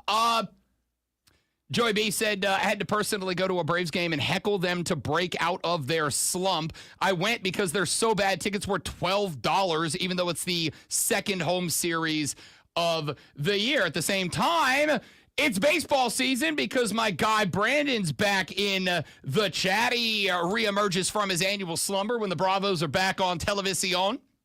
And the Braves do get a 7-5 decision last night over the Philadelphia Phillies, their NL East rivals, and it was a major one for two reasons. Number one, the Braves are 2-8. Okay? I do want to say this before I get into the, I guess, celebration of a win. I do want to point out the Braves are 2-8. The Braves would be dead last in every major league division except the NL West, which doesn't count because they'd be tied with the Colorado Rockies, which is gross. And the NL Central, which has the Detroit Tigers and then, that's not true. They got Kansas City. That's a good little team. Cleveland's not bad. The White Sox are also 2-8. I guess that's all I really needed to say. I don't know if I would have said Kansas City's a good little team. Kansas City is a good little team. Yeah, you're going to get that text. No, he knows. Stop over. He knows. We've talked about it. You call them a little team while you're sitting in the office? Well, they're not a big market. I mean, they're in a big market, but they're like they don't spend like a big market team. It's risky. That's all I'm saying. I mean, I'm good with it. I feel pretty comfortable saying it. And I think he's good with it. They're second in the Central right now. They're only a one game off Detroit, which is not what I would have expected a week and a half. Well, I guess technically 2 weeks into the season at this point. It's a good team. Anyway, point is that game was massively important because the Braves entered yesterday 6.5 games off of the, 5.5 games off the Phillies, 6.5 off the Mets. They now find themselves 5 games directly back from the Phillies.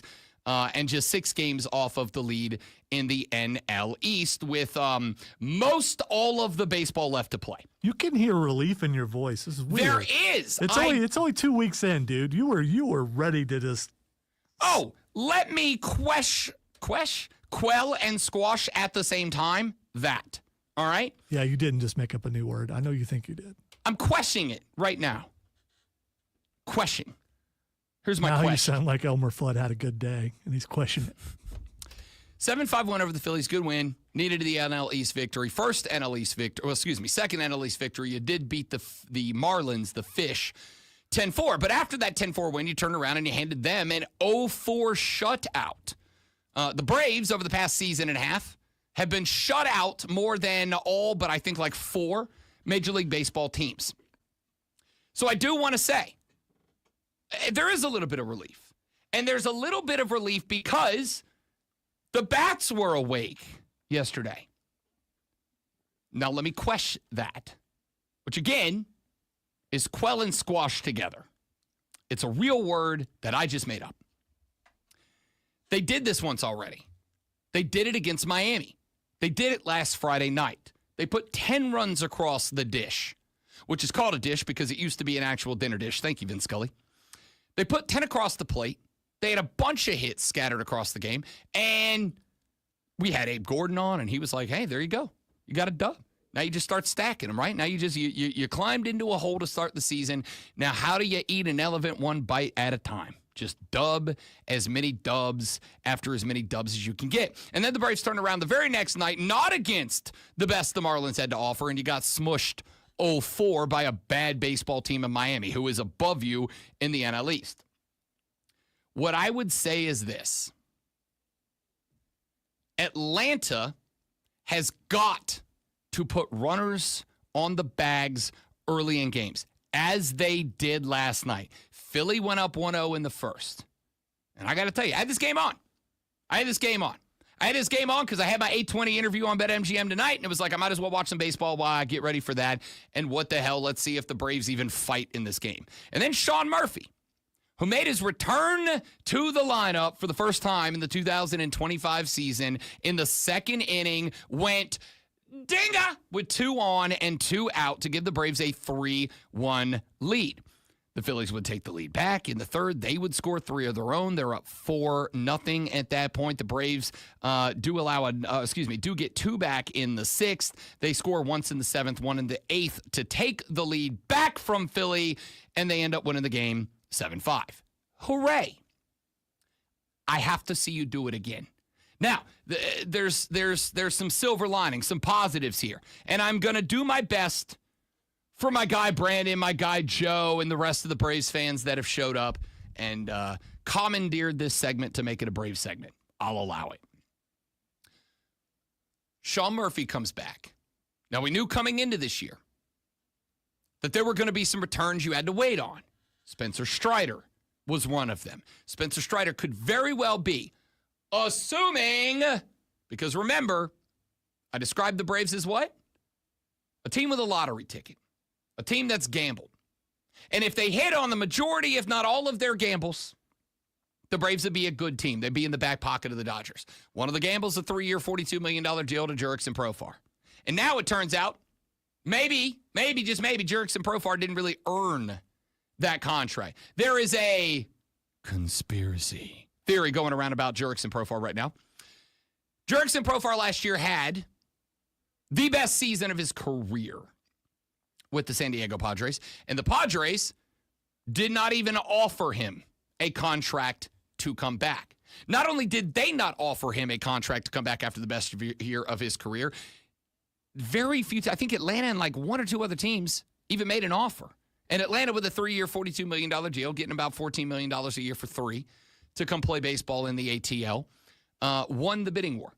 That's a guy with all-star numbers last year. You got him for $14 million a year. It's weird. That seemed low. Even at the time, I said, that doesn't seem like a lot of money for a dude that you want to invest in to put opposite Ronald Acuna Jr. and build a good offensive lineup. But I chalked it up to he's 31 years old, and this is the first career year we're talking about. Well, there's a rumor floating around right now that there might be a reason for that. And the reason for that might be that people in the know last year maybe knew that Jurickson Profar was juicing a little bit. Maybe they knew it because there were conversations going on around Major League Baseball about the fact that he was a dude who got cut from the Rockies 3 years ago, and then suddenly he's an all-star. He just suddenly figured it out. And that's not something that doesn't happen in baseball. We've seen a lot of guys who are like good players, and then they get to be like 27, 28, and then all of a sudden they're masters. But rarely at 31. And so maybe Atlanta said, we don't know if he is or if he isn't, but we're going to take the risk. And they did. And now you lost him for 80 games, and if you make it, the postseason. That is swing and a miss number 1 on the if list that I put together. If list number 2 was you had to get Sean Murphy back. I got a lot of love for Chadwick Trump and what he's done the last couple of years as the guy who's kind of stepped in when you needed a spell from somebody to squat behind the plate, catch the baseball. A lot of respect. Classy move the way that he left Atlanta. I respect it. Designated for assignment because Sean Murphy returned. But if you can bring Sean Murphy back, you bring Sean Murphy back. And if number 2 was, can Sean Murphy step back into this lineup and do anything? Well, he stepped into the lineup last night, and in his first AB in inning number 2, he had big dong from Sean Murphy. 3-run shot, puts the Braves right back into a game with Philadelphia. Okay, maybe they hit on that one. We'll find out. Spencer Strider, next if. When he comes back from Tommy John, is it going to be the same pitcher? Because a lot of guys do, and a lot of guys don't. And if he's on the a lot of guys don't list, I think the Braves are cooked. I mean, that one if by itself might be enough. They can probably still get into the wild card at that spot, but part of the reason that you've got to believe the Braves, if they can make the playoffs, become a threat to a team like the Dodgers, is because even though the Dodgers have a spectacular starting rotation, if you get the same out of Chris Sale that you got last year, if Spencer Strider comes back, if Reynaldo Lopez was not a one-year anomaly, the Braves have about as good as a 1, 2, 3 at the top of the rotation as anybody else, with the exception of the Dodgers. But they've got as good of an offense as anybody else, with the exception of the Dodgers. Not the point. Well, here's where you are now. Chris Sale last night went 4.2 innings against the Phillies. He gave up 9 hits, 5 runs, all earned, K'd 5, and gave up a home run. Chris Sale has played 3 games so far. He's pitched 14 innings. In those 14 innings, he's given up 19 hits, 11 runs, all earned, 2 home runs, walked 1, and K'd 17. It's not good. Reynaldo Lopez finds himself out for at least 12 weeks. He's got to have surgery on a busted throwing shoulder. And again, we wait on Spencer Strider to find out if he's going to be the same cat coming off Tommy John. What was, hey, this pitching staff can keep you competitive provided the Braves are hitting the baseball and scoring runs. Now all of a sudden, Chris Sale does not look like Chris Sale from last year. Again, we've played 2 games with Chris Sale on the bump. I'm not writing off the season. I'm just saying it's not the start you wanted. Reynaldo Lopez is gone for effectively 3 to 4 months. And again, we, don't know when Strider's getting the call up. Now, I will say this. Spencer Strider pitched a rehab start in Gwinnett the other day. I think he went 5 innings, K'd 8.5, and gave up 1 or 2 hits. Like, pretty good rehab showing against the minor league baseball team. I don't know when he gets called up. And if he does, is he on an innings restriction? Or are you keeping him to maybe like 3 or 4 innings his first handful of outings, which effectively means he's just a regular pitcher and not a Cy Young candidate, et cetera, et cetera. There's 3 big ifs right there. One of those ifs, Reynaldo Lopez, is down for 4 months. One of those ifs, Chris Sale, does not look like he's a good if out of the gate. One of those ifs we haven't seen yet. But even with all of that, you can still be okay if you are having 7-5 wins over the Phillies, where every positional player that started the game gets a hit. Michael Harris II had a hit. Ozzie Albies, Marcell Ozuna, Matt Olson, Austin Riley had 2. Brian De La Cruz got the start. He got a hit. Kellenick got a hit. Sean Murphy, in his return to action, got 2 hits, including a big dong, and Orlando Arcia got a hit in the 9th spot. If everybody on the baseball team is putting the ball into play, the Braves are fine. The Braves are fine. The problem is they haven't. And the problem is over the past 2 years, they will have one of these games where I come in here the next day and traditionally I have gone, that's it. The Braves are so bleeping back, baby. But then they turn around and the next night they get 2 hits and they lose to the Marlins and get shut out again.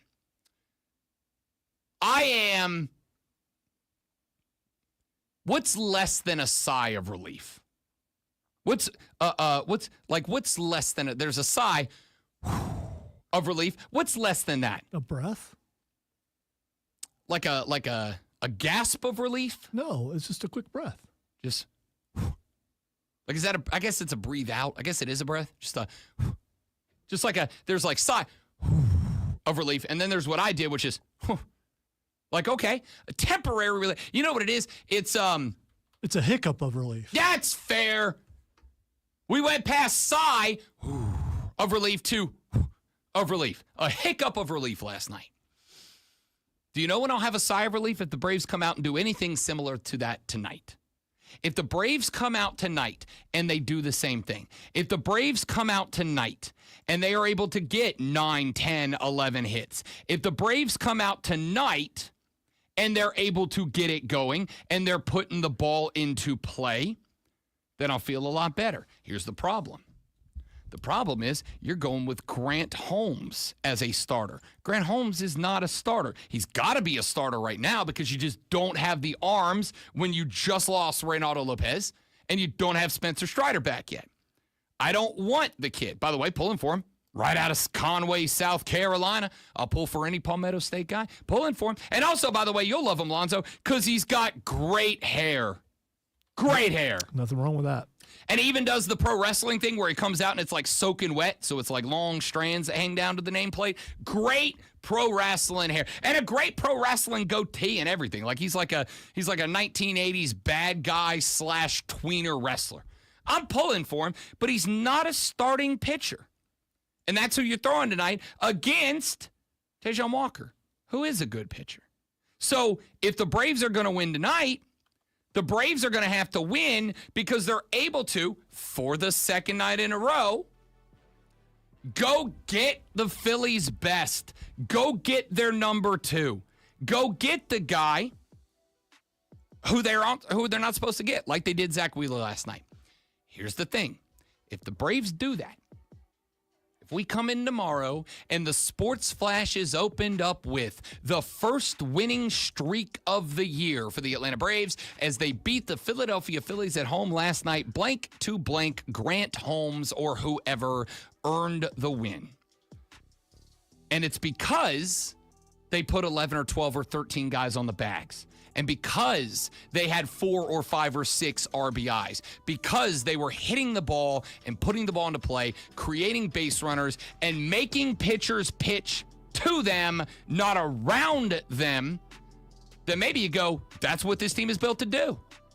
This team is built to do that. And they did it last night.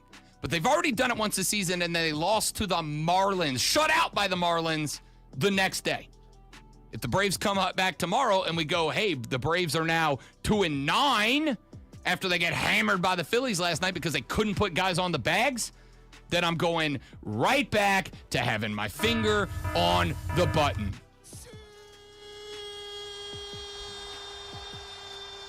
What the hell you guys say politely? I want to take a tinkle. I went to take a tinkle, it came back. That's polite, right? Tinkles. I went to take a tinkle, it went back. Back after this on the Rob Brown Show in the Fan Upstate. They just beat the Phillies, James, last night. I watched it. Shockingly. Depressingly. It wasn't depressing. They won the game.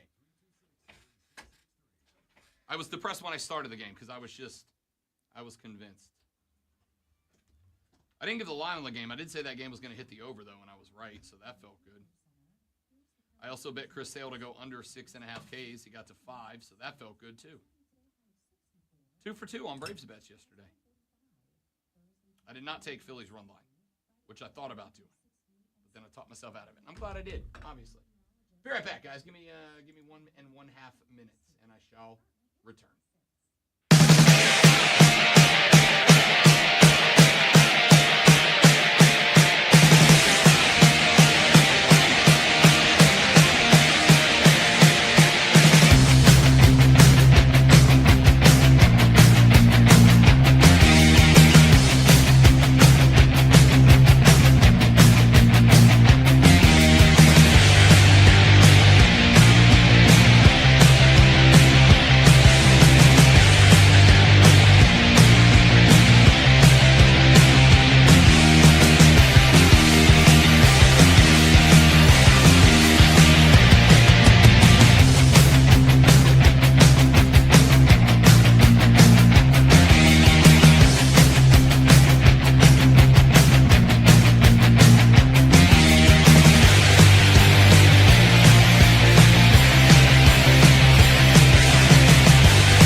Rob Brown Show back on your radio. It's the Fan Upstate. Going to talk Masters in the next segment to wrap up the radio broadcast. Of course, we, being the people who get up at bleep you o'clock in the morning to come do radio, have an added advantage that we get one extra day to talk about and preview the Masters Golf Tournament, as it does not tee off, or at least the coverage doesn't tee off until we are off the air tomorrow. So we will spend some time tomorrow morning on the most prestigious golf event, and I would dare argue maybe the most prestigious sporting event in these great United States, tomorrow on the show as well. But before I get to that, sometimes I like to address what Diesel said in the Sports Spin, or Cole, whoever did it. Today it happened to be my dear friend Kerosene. His take there was about Cooper Flagg.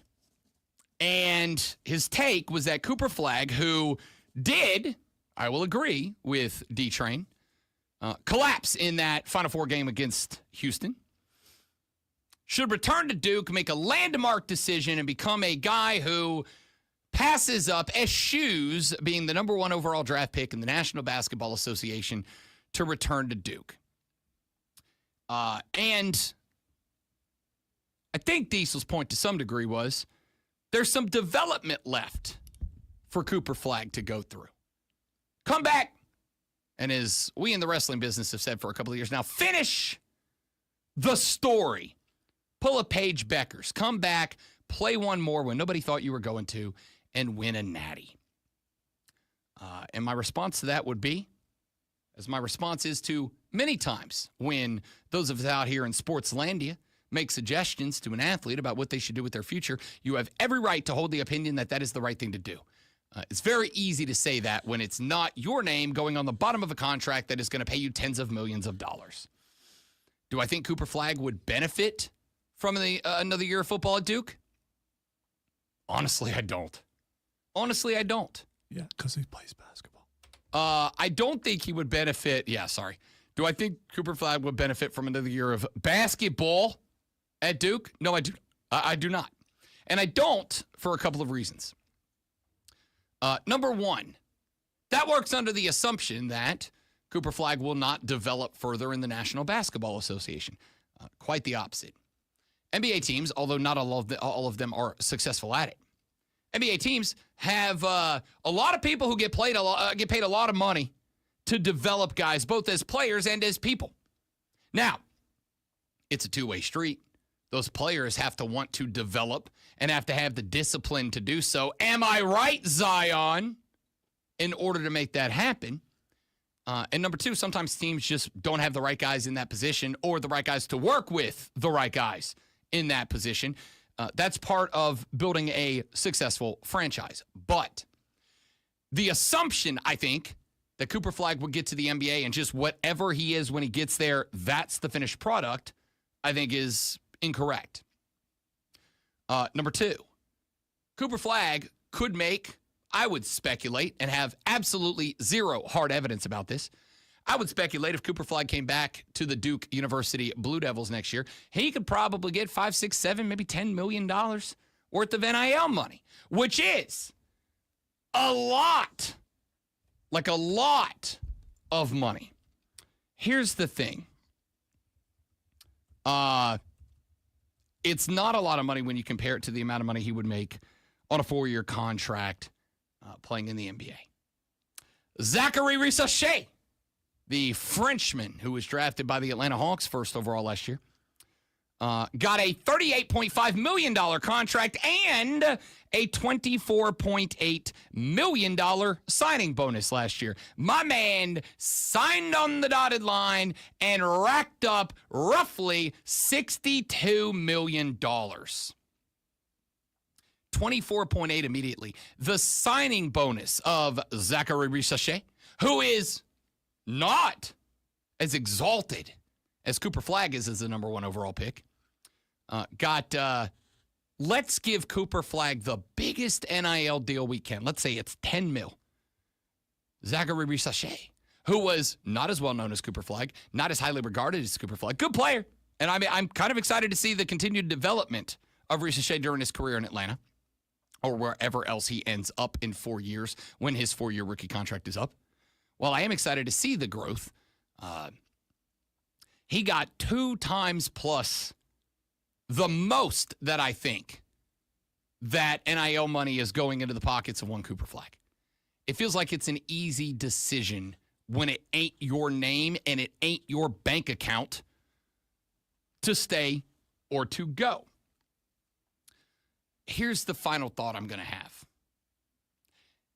If you watch Cooper Flagg this year and you decided that the final 2 minutes of Duke Houston is Cooper Flagg and not the other 36 games where Cooper Flagg just, for almost all of them, with the exception of like a 2-week span with 2 weeks left to go in the season, was the consensus winner of the National Player of the Year award before the Nationals had finished playing.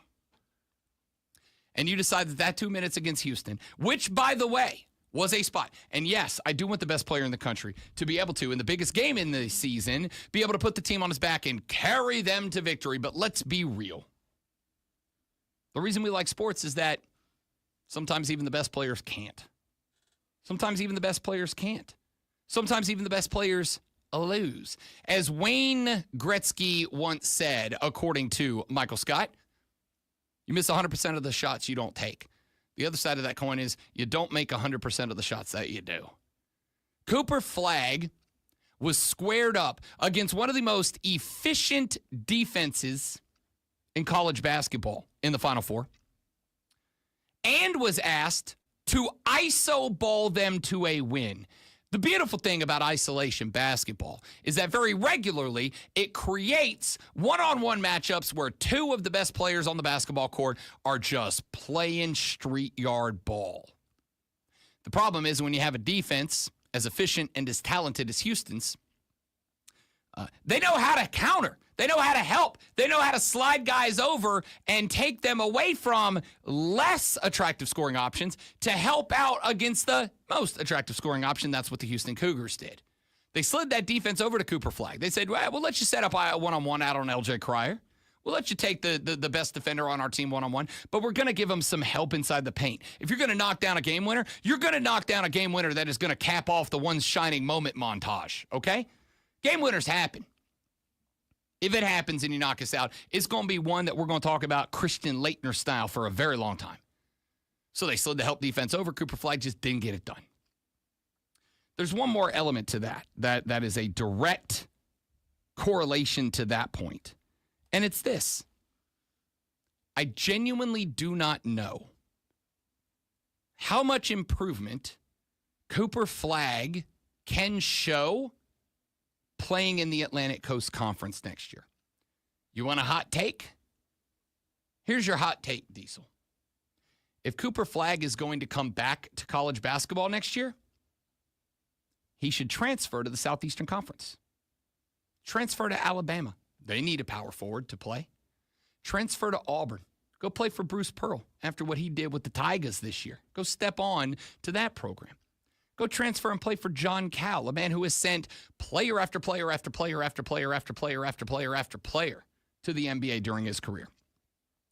Transfer to the South. If you want a hot take, have Cooper Flagg transfer to the SEC. Not only will he make as much, if not more, NIL money, because I'm telling you right now, the Bama boosters, for instance, even though the majority of their NIL money goes to the football program because they are a football school first and foremost, the Alabama boosters are all in on basketball right now.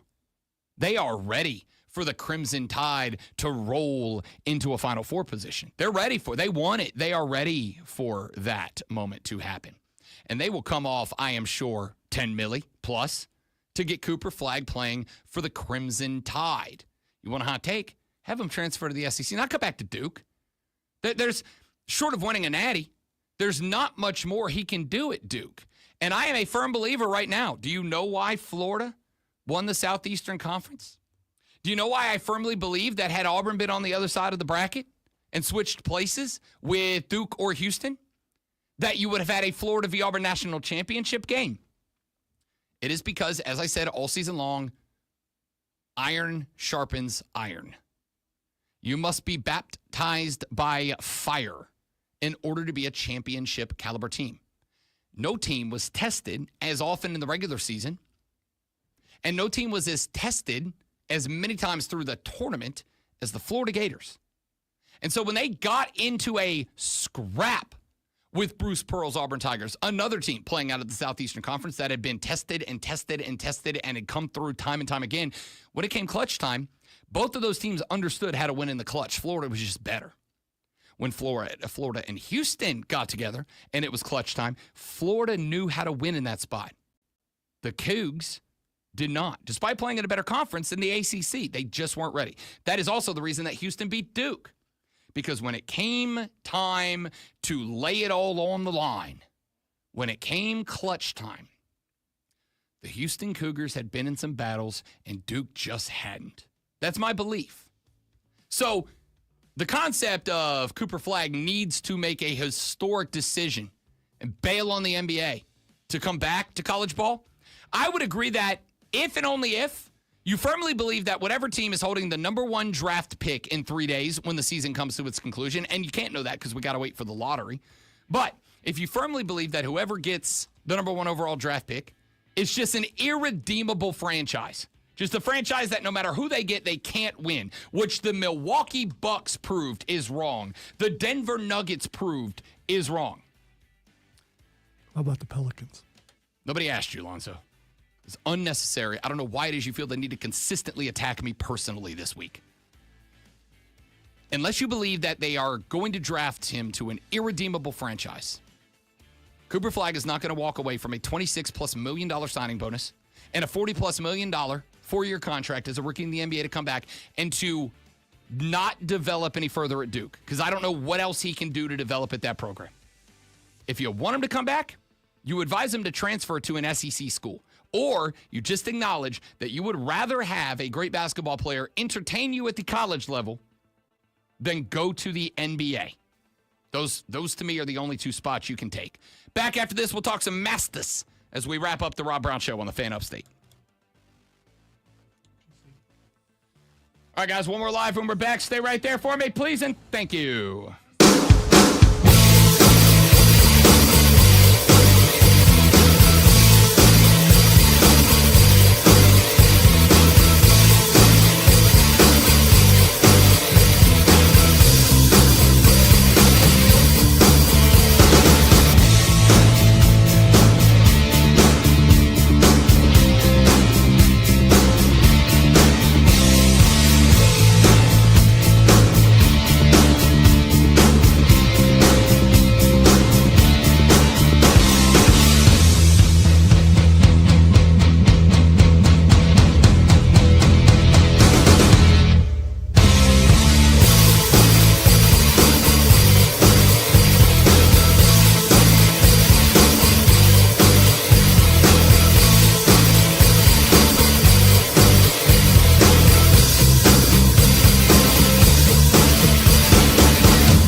Brown Show back on your radio. It's the Fan Upstate. Rob Brown, the Great Malonzo, and you be a part of the radio program, 844-326-3663. That is the number to the Hub City Spartanburgers text line. It is also the number to call in and be a part of the radio program. I would like to spend a couple of minutes talking Masters here for just a minute. Now, before we get into the actual golf portion of the segment, Zoe, we have to start with the thing that we always start with. The thing that we always start with is, of course, the menu to be served. And that was served last night at the annual Masters Champions Dinner. They bring in everybody who owns a green jacket, and they are served a meal that is put together via the preferences of last year's champions. Of course, last year's champ, Prison Scotty Scheffler, was the champ. Now,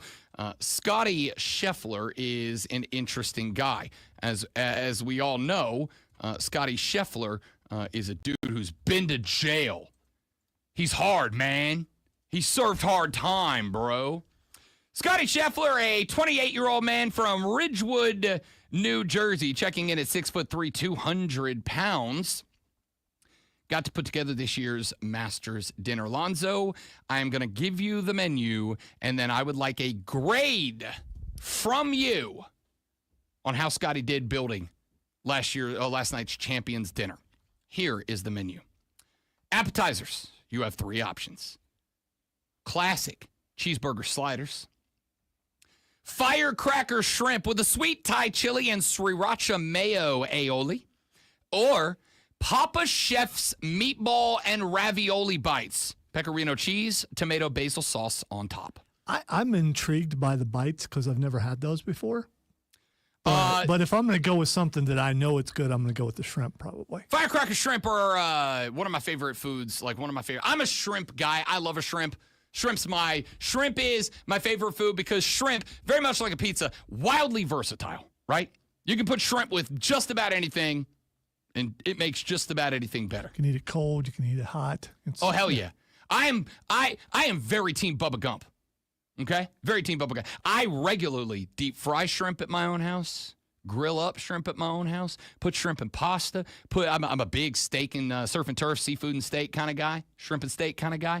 Big shrimp guy. Firecracker shrimp, one of the best ways to eat a shrimp. One of the best ways. Can't go wrong with the classic cheeseburger slider. I don't know if it's necessary. Like, I wouldn't say that's Masters dinner worthy, but I also understand, you know, if it's Scotty's favorite, he's going to throw it up there. I'm going to tell you, if I walk up to the bar for appetizer time and my options are cheeseburger slider, firecracker shrimp, Papa Chef's meatball and ravioli bites, as much as I love a firecracker shrimp, I got to go with Scotty's dad's family style recipe of the meatball and ravioli bites. It's a good start. Yeah, again, I don't know what that is. That intrigues me, and that sounds like not something that you would normally be able to get. So Sight unseen, you get one pick. Which one are you going with? I'm going to go with that. Me too. First course, one option here, Texas-style chili with cheddar cheese, jalapenos, and corn chips. The old Frito bake, baby. I got to tell you, A+ from Rob Brown. If, and only if, it's a good chili, because I've had plenty of chilies that ain't good chilies. So the Fritos are in it? You don't get to put them in yourself? No, they're off to the side. Okay, all right. But what most people do is they will put the Fritos into the chili. I don't have an issue. I was an elementary school kid. We used to have Frito Bake, which was chili and corn chips, and they would give you a bag of the Fritos off to the side, and then we would use them to dip the chili out. I'm not mad about that. By the way, I'm not criticizing. I'm just, if it comes served with the Fritos already in it, that takes some of the fun out of it. I concur. Yeah. I concur. Also, back to our cereal and milk conversation, you got to hammer the chili down because I don't want the salt. Like, the corn chips aren't good if they aren't crispy. All right? So I'm going to put in a couple at a time as far as the corn chips go so I can get the bites. Yeah, absolutely. Yeah. Sit it on the top, spoon underneath it. And because, look, it's the Masters. It's a nice dinner. You can't be sitting there, like, hand jamming your corn chips into the chili. You got to maintain some decorum here. It's Augusta, okay? Well, if you're John Daly, you probably could get away. Unless you're John Daly. That being said, I don't want your chili if it's not Texas style. It's the only thing that I'm pro-Texas. That's not true. There are 2 things I'm pro-Texas. Shiner Bock beer, big fan. and Texas-style chili, which is beef. Just, you got to have beef in there. Chili, when it's just beans, not my bag. I want me just a bunch of ground beef in there. Yeah, I agree with you. You got to have some meat in your chili. Main course, and here is where I think Scotty Schefter just nailed the dinner. Your choice, Lonzo, of a wood-fired cowboy ribeye or blackened redfish with a side of family-style macaroni and cheese, jalapeno creamed corn, soy-glazed Brussels sprouts, and chipotle-lined roasted sweet potatoes. So that sounds incredible. So you got to choose between the steak and the fish? Yes. Yeah, okay. See, I really like blackened fish. I really do. So do I. There's several different types I've had. But you got to go with the steak here because it's the Masters. That steak is probably going to be some of the best steak you've ever had in your life. I absolutely don't disagree with you on the fact that it is going to be one of the best steaks you've ever had in your life. I completely concur with you. But you're going to have a hard time. And this is, I will acknowledge that, this is probably a demographic pick. Blackened redfish is a wonder. It is a joy of being alive. Blackened redfish. I grew up on redfish. I grew up near the beach. I grew up catching redfish, cooking redfish, eating redfish. I love redfish. It is my favorite kind of fish is redfish. I used to go out and catch red drum all the time. Wow. Big fan. Wow. Hard. What a 1%er choice here. No, it's not. No, it's not. You can catch redfish off a bridge. All right? You don't need a boat for redfish. You can catch them right off a dock. Hey, how can I tell if that fish is redfish? It's not a red fish. That's the name of the fish. It's a species of fish. So it's a lie? No. It's not. They're not even red. I don't know why they call them redfish. I don't care. They're delightful. I would have a hard time being talked off the blackened redfish. This would be one where, and I try not to be this guy at a restaurant, all right? I try not to be demand guy. This is one where I would have to ask, may I see them first? May I see so you the would, dish? I get you doing that at a local restaurant, which I still think is pretentious or all kinds of different words. But at the Masters, you're not doing that at the Masters. You know how offensive that would be to the Masters chef? You would immediately be escorted out of the building. No, I don't think so.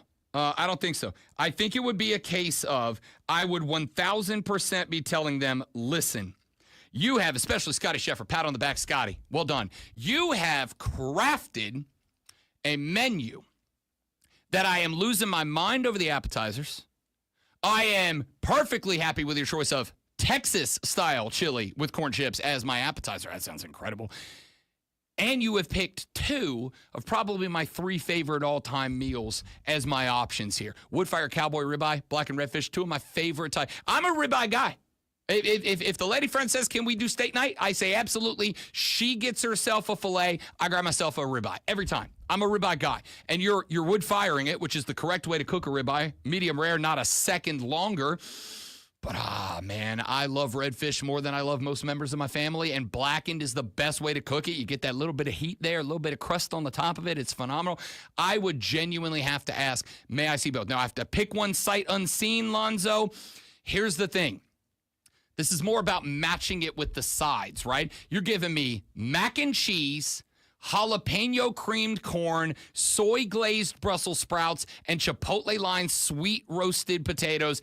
Those are all steak sides. Yeah, they are. Those are not redfish sides. And I don't get the soy glazed Brussels sprouts. What kind of... The beautiful thing about a soy glaze is that the soy glaze is really just a transportation method for whatever type of spices and seasoning you're using. It's just a better way to get those spices and seasoning to stick to whatever you are eating. So effectively, it's going to be some sort of seasoned and spiced Brussels sprout, which I got to tell you, Brussels sprouts, like the wife loves Brussels sprouts. She'll just eat them. Just plain ass Brussels sprouts are gross, but if you cook them up, you grill them out the right way, and you add something to them, and this sounds like a good way to do it, then I'm in. These are all steak sides. I gotta go with the ribeye. So it's like dipping it in egg to get the bread to stick. If you want to fry your chicken. Kind of, but it's kind of like a light caramelized glaze over the top, but it's just utilized to get the spices and the herbs and the seasoning to stick to it.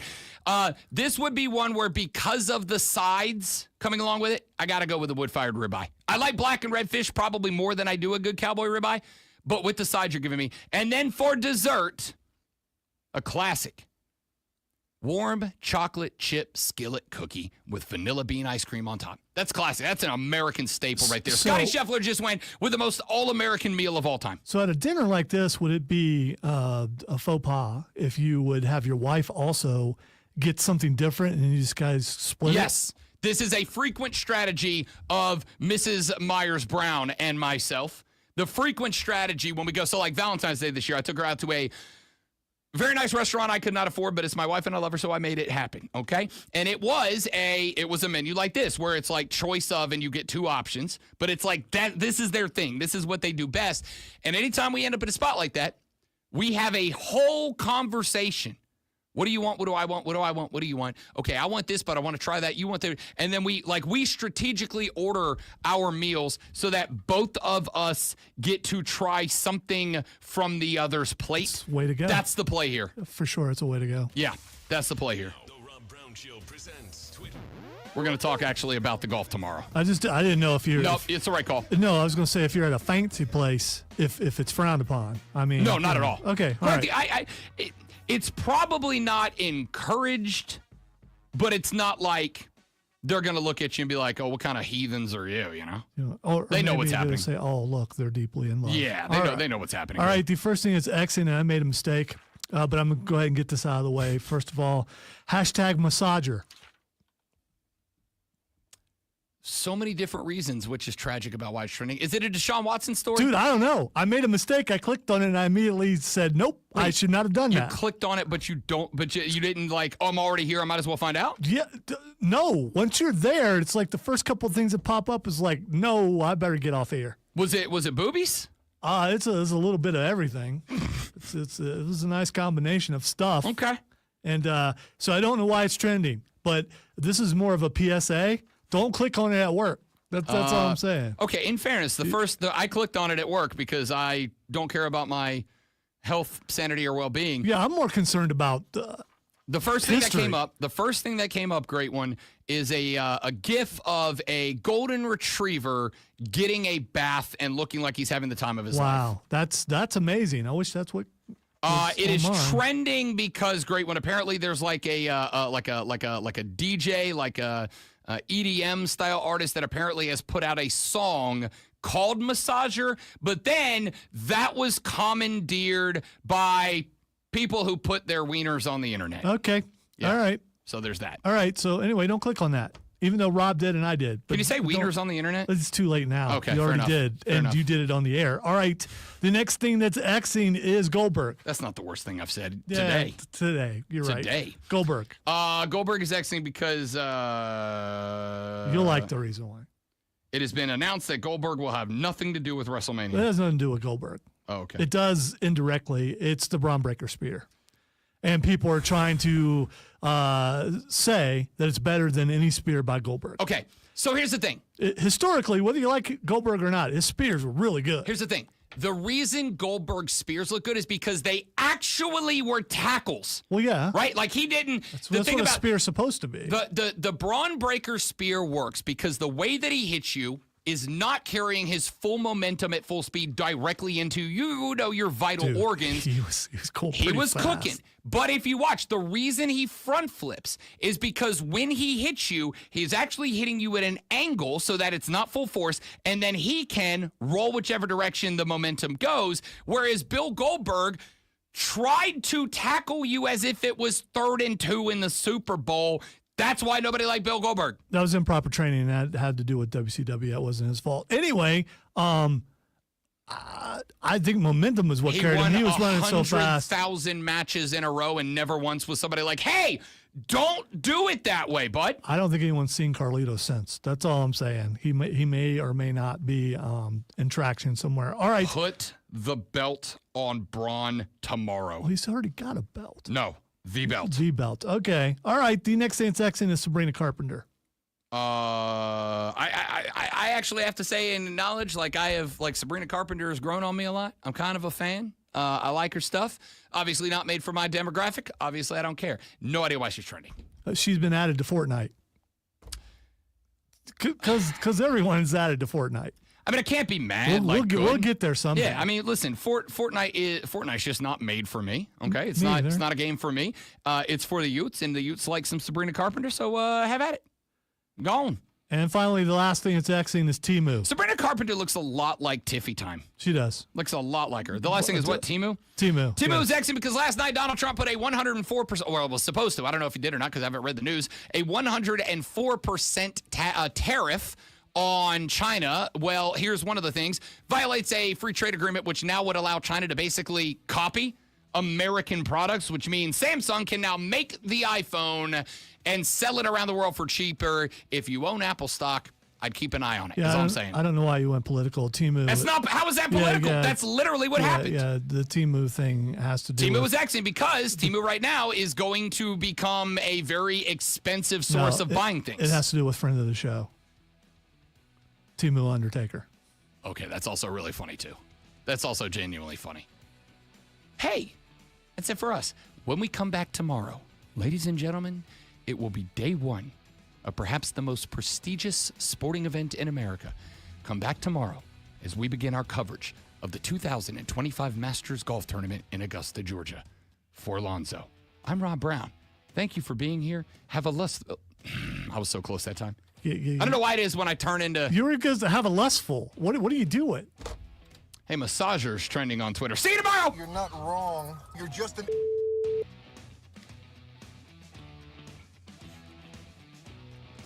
What a way to end the show. Well, does that mean Sabrina Carpenter will be at WrestleMania next? Honestly, strong possibility. If she's smart, she will be. Strong possibility. Where all the big time celebrities are going to be there. So I mean, you know. I am very cool that professional wrestling is cool again.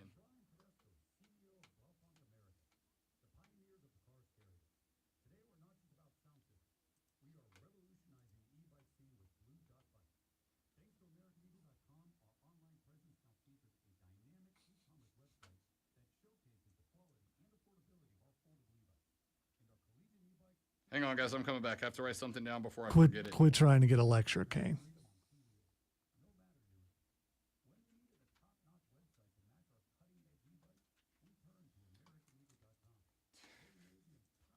Sabrina Carpenter is a promoter of gun violence. You should have put globalists in there, too. You missed an opportunity there. Yeah, globalist. Kane, globalist is my trigger word. He knows. He knows. We all know. Oh, man. All right, dudes and dudettes. Robbie B's got to run home. You know what? We're on a 4-day streak of the dog not pooping in the crate and then flinging it across my bedroom. So no streaks. But unfortunately, now that I've said that out loud, there's a very good chance that streak is coming to its end today. Yeah, you don't believe in that. Jinxes and speaking things into existence. I really don't. But also,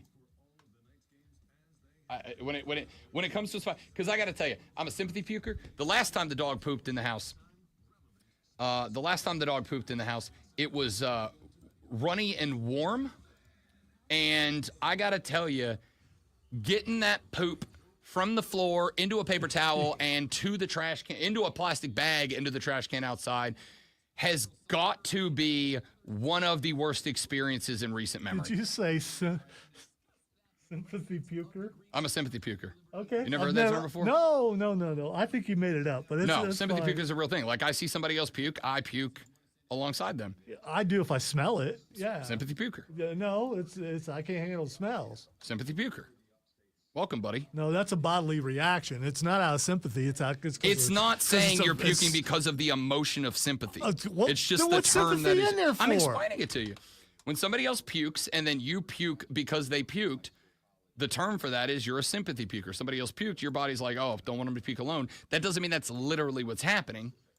Okay, it just means that it is your body's reaction. I don't think that's a thing. Then has anyone else in the stream heard the term sympathy puker? Like, come on, it's a common expression. It's definitely not a common expression. It is, Lonzo. It is not, Rob. It's on Urban Dictionary. Hey, don't say my name like you would say buddy, okay? Buddy?